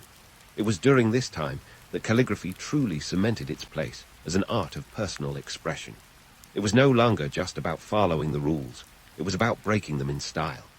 The Song Dynasty was a time when calligraphy became deeply personal, a reflection of the artist's inner world. Enter Sushi, better known as Sudampo, a scholar, poet, and calligrapher whose life was as turbulent as his brushstrokes. Born in 1037, Sudampo's work was characterized by its spontaneity and vigor, much like his own roller coaster of a life. His calligraphy was the Snapchat of its day, capturing fleeting moments with bold, sweeping strokes. Su's style was a rebellion against the rigid formalism of the past, a celebration of individuality that resonated with the changing social landscape. But let's not ignore the elephant in the room, the role of calligraphy in reinforcing social hierarchies. While it was a tool for self-expression, it was also a marker of social status, a way to distinguish the literati from the common folk. Mastery of calligraphy was a requirement for anyone aspiring to climb the social ladder, a bit like having an Ivy League degree today. The ability to wield a brush with finesse was a ticket to the upper echelons, where scholars and officials held sway. It was a world where the ink you could afford to spill spoke volumes about your standing. Economically, the Song Dynasty was a period of innovation and trade, which in turn fueled the arts. The invention of movable type printing during this era was a game changer, making the written word more accessible than ever before. But don't get too excited. While printing democratized information, calligraphy remained an elite pursuit. The ink sticks, brushes, and paper required for high-quality calligraphy were still luxury items, the ancient equivalent of designer stationery. Only the well-off could afford to indulge in the finer aspects of this art form, perpetuating a cycle of cultural elitism. Now, let's tackle the myth of calligraphy as a purely artistic endeavor. The reality was far more complex. Yes, calligraphy was a medium for personal expression, but it was also a tool of power, wielded by the state to reinforce authority. Official documents, decrees, and even peace treaties were penned in exquisite calligraphy, each stroke a testament to the regime's legitimacy. It was a visual assertion of dominance, a reminder that the pen, or brush, could indeed be mightier than the sword. In this way, calligraphy was both a personal and political act, an art form that transcended the boundaries of mere aesthetics. As we delve deeper into the cultural significance of calligraphy during the Tang and Song dynasties, it's clear that this art form was more than just a pastime for the idle rich. It was a reflection of the times, a mirror held up to society that revealed both its beauty and its contradictions. Calligraphy was a bridge between the personal and the political, a dance of ink and paper that captured the complexities of human existence. It was an art form that allowed for both conformity and rebellion, a testament to the enduring power of the written word. And so, as we prepare to explore the next chapter in the rich tapestry of Chinese calligraphy, we're left with a sense of wonder at how this ancient art form continues to resonate through the ages. From the bustling courts of the Tang dynasty to the introspective brushstrokes of the Song, calligraphy has always been more than just ink on paper. It's a story of power, expression, and the relentless pursuit of beauty, a story that's far from over. So, keep your ink stones ready, because the journey through the history of calligraphy is about to take some intriguing new turns.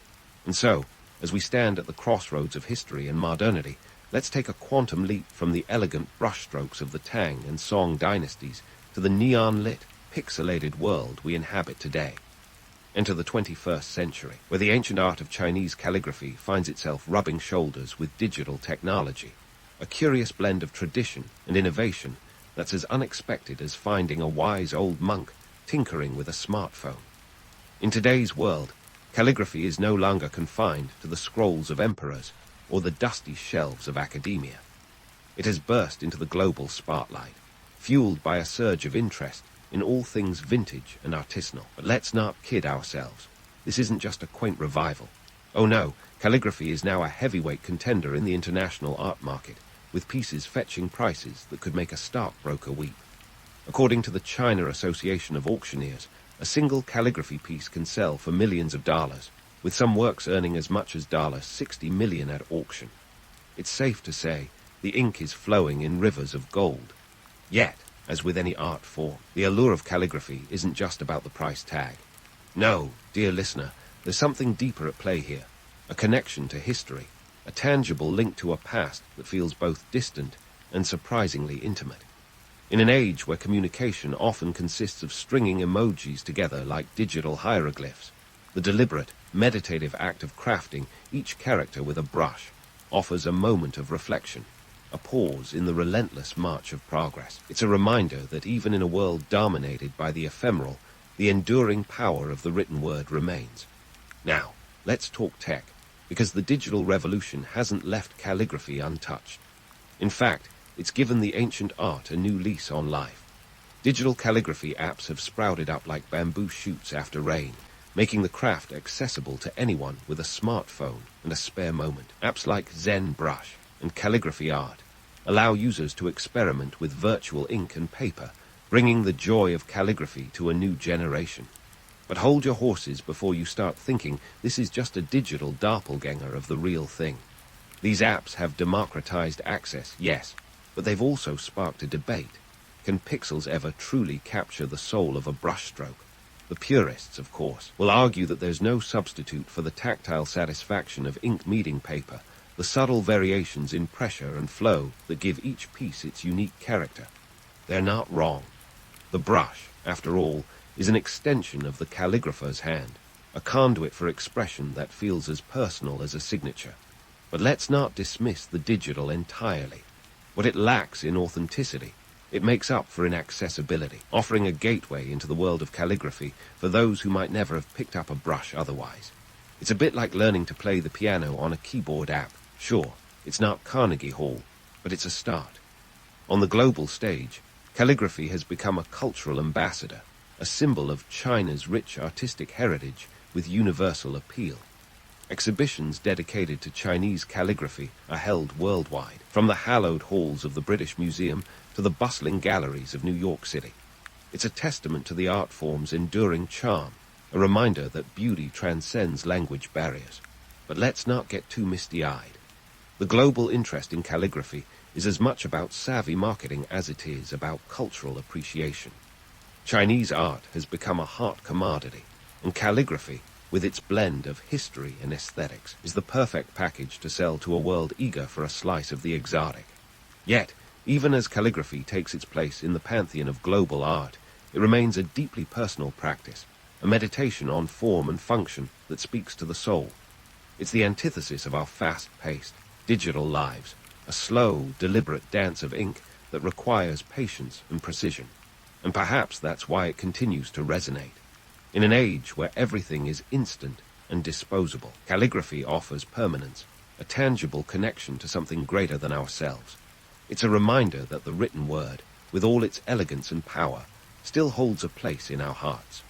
As we wrap up this journey through the history of Chinese calligraphy, we're left with a sense of awe at the art form's resilience and adaptability.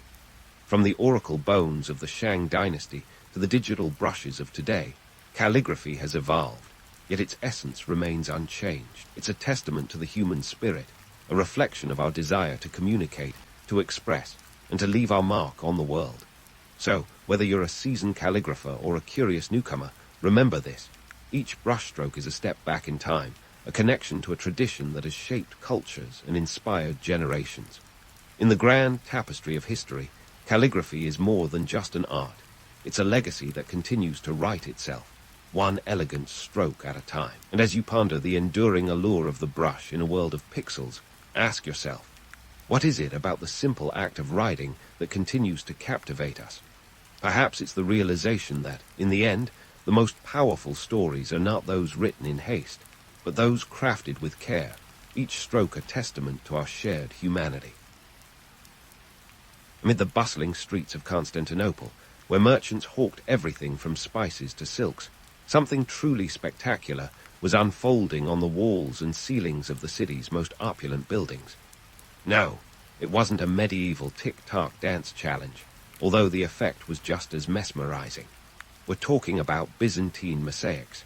the ancient world's equivalent of a luxury Instagram grid, crafted with a level of detail that would make even a modern influencer envious. Picture this. It's the 4th century, and the Byzantine Empire is in full swing. This isn't just any old empire. This is the Roman Empire's eastern continuation, dressed to the nines and ready to show off its bling. And when they wanted to turn heads, they did it with mosaics. These weren't just any decorations. They were intricate, larger-than-life artworks made from thousands of tiny colored stones, glass, and gold known as tesserae. You see, in a world without smartphones or social media, how else was an emperor supposed to flaunt his fabulousness? Now, let's dig a little deeper into these tesserae, the unsung heroes of Byzantine art. Picture tiny cubes, usually less than a centimeter across, each one painstakingly placed to create an image. It was like assembling a jigsaw puzzle, except the pieces didn't come with a cute picture on the barks to guide you. Instead, artisans had to visualize how each color and texture would play out on a grand scale, sort of like pixel art, but way before anyone thought to invent Minecraft. And when it came to subjects, they didn't settle for a bowl of fruit or a nice landscape. Oh no, these mosaics were the IMAX movies of their day, telling epic stories of religious significance, imperial power, or just plain boasting rights. Speaking of emperors, these guys didn't just want a mosaic of any old saint. They wanted to see their own glorified mugs up there too. Cue the mad scramble to immortalize imperial portraits in mosaic form. Imagine the pressure of making sure Emperor Justinian didn't look like a glitchy 8-bit character. It was all about the details. Every little tessera had to be just right, or you'd risk offending the most powerful man in the known world. No pressure, right? But why did these mosaics matter so much? Well, aside from aesthetics, they were a visual manifesto of power and piety. In a time when most people couldn't read, mosaics were the perfect way to communicate complex ideas. They were sermons in stone, political propaganda, and an emperor's personal highlight reel all rolled into one. And while today's influencers might worry about lighting and angles, Byzantine artists were more concerned with how sunlight would play off the gold tesserae to create a holy glow. It's almost like they were creating an ancient version of HDR, high dynamic range, for those keeping score at home. Of course, all this artistry didn't come cheap. Crafting a mosaic was a serious investment. The materials alone could cost a small fortune, not to mention the labor. Skilled artisans spent weeks, sometimes months, laboriously piecing together these magnificent mosaics. Essentially, they were the rock stars of their day, commissioned by emperors and bishops who wanted to showcase their wealth and devotion. And like today's A-listers, they had their own groupies, except instead of signing autographs, they were more likely to be haggling over the price of lapis lazuli. But let's not get too carried away with the romance of it all. The reality was that mosaics were also a tool of control. By filling public spaces with religious imagery and imperial propaganda, the Byzantine elite reinforced social hierarchies and power structures. It was a constant reminder to the people of who was in charge and who had a direct line to the divine. A bit like having the emperor's face on every cereal box and billboard, just in case you forgot who was boss. And while the myth of the humble artisan creating from the heart is charming, the truth is that these artists were often just highly skilled laborers working under strict instructions. They didn't have the freedom to express personal creativity. Instead, they followed detailed plans provided by their patrons. Think of them as the original gig workers, hustling for patrons who demanded nothing short of perfection. So, as we marvel at these jaw-dropping mosaics, let's remember that they were more than just pretty pictures. They were a testament to the Byzantine Empire's wealth, power, and ingenuity, a dazzling display of artistry that has left an indelible mark on history. But they were also tools of influence and control, a shimmering reminder of how art and politics were inextricably intertwined, even in the ancient world. And as we continue this journey through the kaleidoscope of Byzantine mosaics, keep in mind that each glistening piece of tesserae holds a story waiting to be uncovered. So, as we marvel at these jaw-dropping mosaics, let's remember that they were more than just pretty pictures. They were a testament to the Byzantine Empire's wealth, power, and ingenuity, a dazzling display of artistry that has left an indelible mark on history. But they were also tools of influence and control, a shimmering reminder of how art and politics were inextricably intertwined, even in the ancient world. And as we continue this journey through the kaleidoscope of Byzantine mosaics, keep in mind that each glistening piece of tesserae holds a story waiting to be uncovered. Now, let's dive into the nuts and bolts, or should I say, the stones and gold leaf, of what makes these mosaics both a marvel and a monumental expense. Picture, if you will, the Byzantine Empire as a colossal spreadsheet, with emperors meticulously balancing the books to ensure their legacy was as golden as the mosaics themselves. You see, creating these mosaics was less about spontaneous artistic inspiration and more about strategic financial planning. We're talking about costs that could make today's art collectors clutch their pearls. First, let's address the elephant in the basilica, the cost. Mosaics were not the kind of projects you could fund with a few spare coins found in the couch cushions. These were grand endeavors, with a price tag to match. To put it into perspective, the materials alone could easily run into the equivalent of several $1 million today. Gold leaf, the crowning glory of any respectable mosaic, wasn't exactly plucked off trees. It was imported, often from places like Egypt or Nubia, and was so thin it could cover 500 square feet per ounce. But even with its ethereal beauty, it didn't come cheap. It was like wallpapering your house with $20 bills, except shinier and arguably classier. Then there were the stones. Oh, the stones. Lapis lazuli, a deep blue gem that could rival the night sky, was shipped all the way from Afghanistan. This wasn't your run-of-the-mill rock. It was the diamond of the desert, prized for its vibrant hue and rarity. And let's not forget about the other colorful characters in this stony cast. Malachite, porphyry, and serpentine, each bringing their own unique flair and a hefty import fee. It's no wonder these mosaics were considered status symbols. They were the Tesla of church decorations, signaling not just divine favor, but also deep pockets.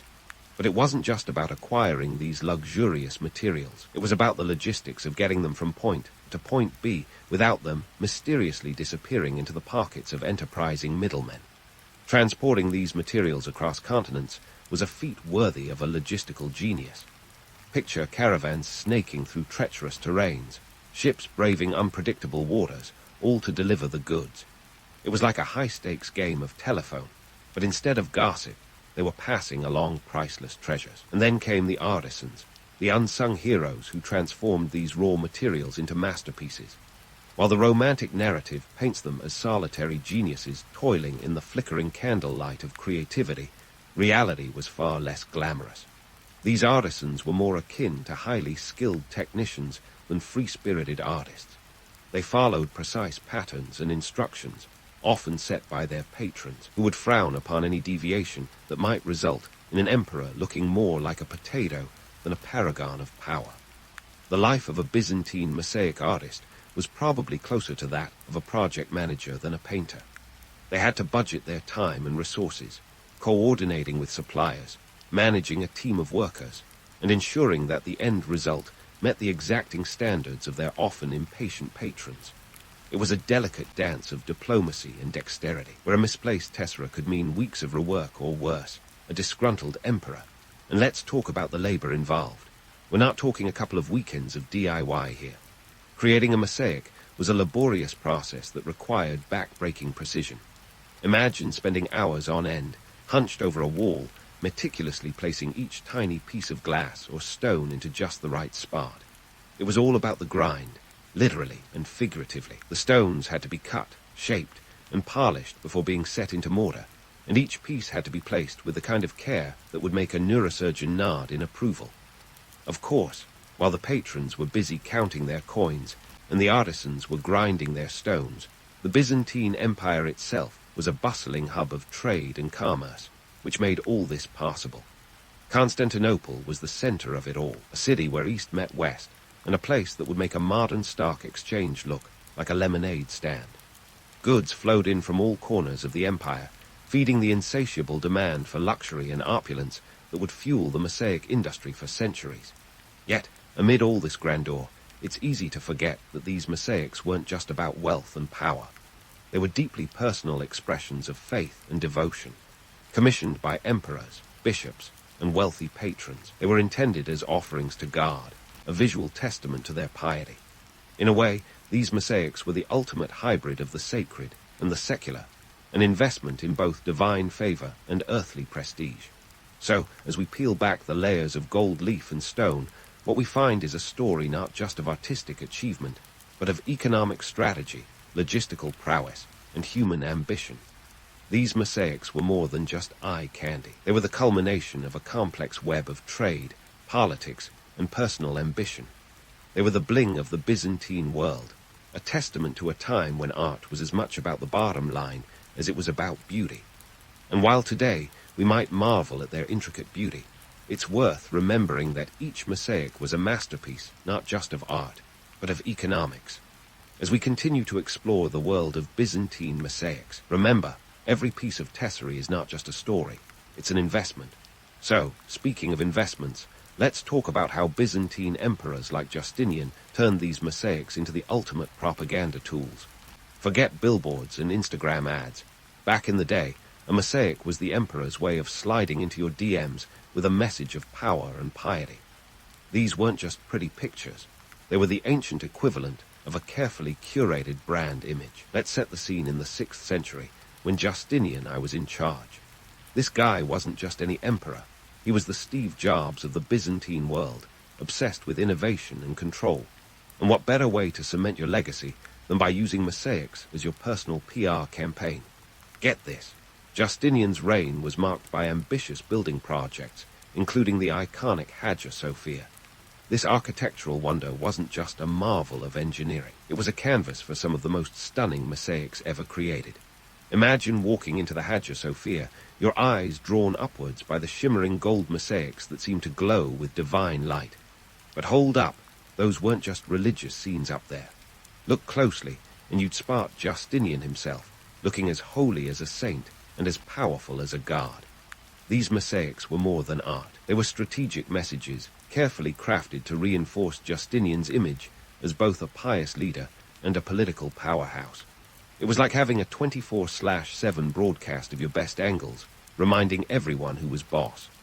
Now, why was Justinian so obsessed with mosaics?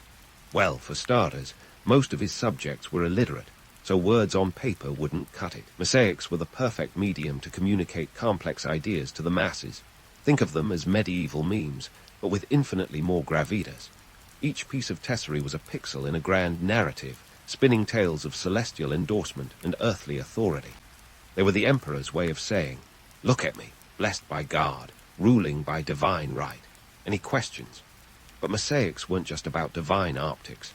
They were a tool for political maneuvering too. Take the famous mosaic in the Basilica of St. Vidale in Ravenna, depicting Justinian alongside his court. On one side, church officials. On the other, military leaders. This wasn't just a casual group photo. It was a visual manifesto. By placing himself at the center, flanked by both religious and military power, Justinian was sending a clear message. He was the linchpin of the empire, holding the reins of both spiritual and temporal authority. It was power dressing at its finest, with each tesserae stitched into the fabric of imperial control. And let's not forget about the Empress Theodora, Justinian's partner in both life and politics. Her own mosaic in St. Vidale is a masterpiece of feminine power, showing her surrounded by attendants, draped in luxurious textiles, and holding a chalice as if to say, "I hold the keys to the empire's soul."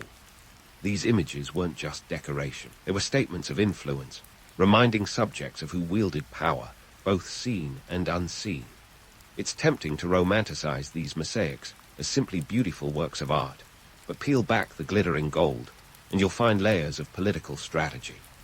They were as much about spin as they were about spirituality, with emperors like Justinian using them to craft an indelible image of authority that transcended mere mortal rule. Think about it. In an era where news traveled at the speed of a horse-drawn cart, a mosaic was a permanent fixture, a constant reminder of who was in charge long after the emperor had left the building. But let's not get too swept up in the grandeur. While these mosaics were undeniably stunning, they were also part of a broader system of control. By filling public spaces with these images, the Byzantine elite reinforced social hierarchies, keeping the populace in constant awe of imperial power. It was a bit like having the emperor's face on every banknote and cathedral wall, just in case you forgot who was at the top of the food chain. Yet, despite the heavy-handed messaging, there was a certain genius to it all. Justinian's Mosaics were a masterclass in visual storytelling, weaving together threads of religion, politics, and art into a seamless tapestry of imperial propaganda. They were a testament to the emperor's ability to harness the power of art as a tool for governance, proving that even in the ancient world, spin was everything. So, as we wander through the kaleidoscope of Byzantine Mosaics, let's remember the shrewd minds behind them. These weren't just pretty pictures. They were carefully calculated messages, as intricate in their politics as they were in their artistry. And while modern marketing might have moved on to digital platforms and social media, the essence remains the same. Crafting an image that resonates with the public, capturing the imagination, and most importantly, keeping you at the forefront of the conversation. As we continue our exploration, keep in mind that each glistening piece of tesserae wasn't just a testament to artistic genius. It was a calculated move in the grand chess game of Byzantine politics. And in a world where emperors were as much about branding as they were about ruling, those mosaics were their ultimate power play. Now, as we dive deeper into the mosaic-laden halls of Byzantine society, it's time to unravel how these masterpieces were more than just emperor selfies in stone. Sure, they were dazzling displays of imperial swagger, but they also played a crucial role in the social tapestry of the times, like the medieval version of influencer marketing with a divine twist. Let's start with the societal hierarchy. Picture a world where your place in the pecking order was as clear as the colors in a mosaic. The elite didn't just build churches. They adorned them with scenes that cemented their status, positioning themselves as intermediaries between the earthly and the divine. This was an age where the line between heaven and earth was as blurry as a bad selfie, and mosaics were the high-resolution images that brought celestial visions into focus for the masses. Now, why were these mosaics so appealing to the church? Well, think of them as the original PowerPoint presentations, able to convey complex theological concepts to a largely illiterate audience. In a time when reading was a luxury few could afford, these visual sermons were vital. They were the perfect medium to communicate not just religious stories, but also moral lessons, using a language everyone could understand, imagery. The church, recognizing the power of these visual narratives, became one of the biggest patrons of mosaic art. And let's be honest, they had the resources to do it. With coffers overflowing from tithes and donations, the church had the financial clout to commission mosaics that were more than just decorative. They were doctrinal declarations. Each glistening panel was a lesson in faith, a reminder of religious truths, and a demonstration of ecclesiastical authority. But let's not sugarcoat it. This patronage came with a hefty dose of control. The church wasn't just handing out gold tesserae willy-nilly. Oh no, they had a very particular vision in mind. Just like those modern advertising contracts with clauses that would make your head spin, commissioning a mosaic came with strings attached, like ensuring your depiction of the Virgin Mary didn't look like your Aunt Mildred. Everything had to be just so, with halos perfectly aligned and celestial beings looking suitably angelic. It was divine branding at its finest. And if you think the artists had free rein, think again. These ecclesiastical projects were more regimented than a military parade. Artists were given strict guidelines to follow, ensuring that every image adhered to theological accuracy and church doctrine. It was like painting by numbers, but with the added pressure of eternal damnation if you got it wrong. Deviate from the script, and you'd find yourself in heart-holy water faster than you can say heresy. But why all the fuss about getting it just right? Because these mosaics were more than art. They were tools of instruction and indoctrination. They reinforced the social order, depicting scenes that delineated the divine right of rulers to govern, the sacred duty of the clergy, and the humble role of the laity. It was all a carefully orchestrated dance of power, faith, and submission. Each figure, each gesture, was imbued with meaning, reminding viewers of their place in the grand cosmic order. Now, let's talk about the masses who gazed upon these mosaics. For them, these images were the closest they'd get to the divine without having to shuffle off this mortal coil. Imagine stepping into a cathedral, the air thick with incense, and the flicker of candlelight casting a glow on the gold mosaics above. For the average Joe or Iones, if you're keeping it historically accurate, this was a profound experience. a spiritual awakening wrapped in a visual feast. These mosaics spoke to the soul, telling stories of saints and sinners, heaven and earth, with a vibrancy that text alone could never achieve. They were the blockbuster movies of their day, capturing the imagination of the faithful and the curious alike. And for the illiterate, they were a gateway to understanding the mysteries of faith, a visual lexicon that transcended language barriers. But let's not get too misty-eyed here. While these mosaics were undoubtedly beautiful, they were also tools of control. The imagery served to reinforce the church's teachings, ensuring that even the most wayward of souls got the message. Obey the church, respect the hierarchy, and keep your eyes on the prize of eternal salvation. It was a spiritual carrot-and-stick approach, with mosaics acting as both inspiration and reminder of the divine order. So, as we peel back the layers of these intricate artworks, what we find is a complex interplay of art, faith, and power. Each mosaic was a story told in stone, a narrative woven into the very fabric of Byzantine life. They were more than just pretty pictures. They were a fundamental part of the social and religious landscape, reflecting the values and beliefs of an empire that saw itself as the earthly reflection of a heavenly kingdom. And as we marvel at their intricate beauty, let's remember the hands that crafted them, the patrons who commissioned them, and the people who gazed upon them. These mosaics were not just the sum of their parts. They were the embodiment of a civilization's hopes, fears, and aspirations. They were a testament to the Byzantine Empire's ability to blend art, faith, and politics into a seamless whole, a dazzling display of human creativity and ambition that continues to captivate us to this day. As we continue our journey through the shimmering world of Byzantine mosaics, let's keep in mind that each tesserae holds not just a piece of history, but a glimpse into the soul of a society that dared to dream in color. And while the story doesn't end here, it does remind us of the enduring power of art to shape, inspire, and at times control. Stay tuned, because there's more to uncover in this kaleidoscope of history. And speaking of dreaming in color, let's talk about the legacy of these Byzantine mosaics. It's like they're the granddaddy of all art movements, whispering their influence through the ages with the tenacity of a bad internet meme. You see, long after the Byzantine Empire had its last curtain call, those shimmering tesserae continued to shape the world of art and architecture in ways that would make even the most seasoned art historians swoon. First, let's tackle the idea of timeless beauty. It's a phrase that gets thrown around like confetti. But let's be real. Timeless doesn't mean maintenance-free. Sure, these mosaics have survived for centuries, but not without their fair share of drama. Picture this. For every mosaic that glows like it just got a fresh coat of holy varnish, there's another that's been through the art equivalent of a bar fight. Earthquakes, wars, looting, you name it, these mosaics have faced it. And let's not even get started on the weather. It's like Mother Nature decided to play a game of, let's see how much moisture this mosaic can take. The irony is that some modern restorations have been, shall we say, less than stellar. Imagine trying to fix a priceless painting with a set of Crayola crayons. Okay, maybe it's not that bad, but you get the picture. In the rush to preserve these ancient masterpieces, some restorers have taken liberties that would make the original artists roll in their crypts. Missing tesserae have been replaced with materials that don't quite match, and in some cases, entire sections have been enhanced to fit contemporary tastes. It's like giving the Mona Lisa a Snapchat filter, an attempt to preserve that sometimes ends up masking the original charm. But despite these challenges, the allure of Byzantine mosaics endures. Why? Because they're not just pretty pictures.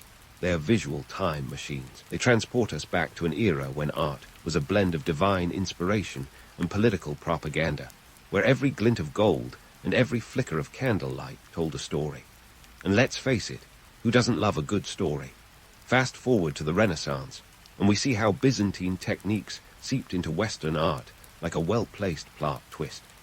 Artists like Giotto and Cimabue didn't just glance at these mosaics. They studied them like they were cramming for finals. The use of gold backgrounds, the focus on divine light, even the depiction of heavenly figures, all echoes of the Byzantine style. It's like the Byzantines handed over the art world's coolest mixtape, and Europe couldn't get enough. And while we're on the subject of influence, let's not forget architecture. The grand domes and sweeping arches of Byzantine churches inspired structures from the Ottoman Empire to the cathedrals of Western Europe. Hagia Sophia alone is an architectural legend, its design echoed in countless places of worship around the globe.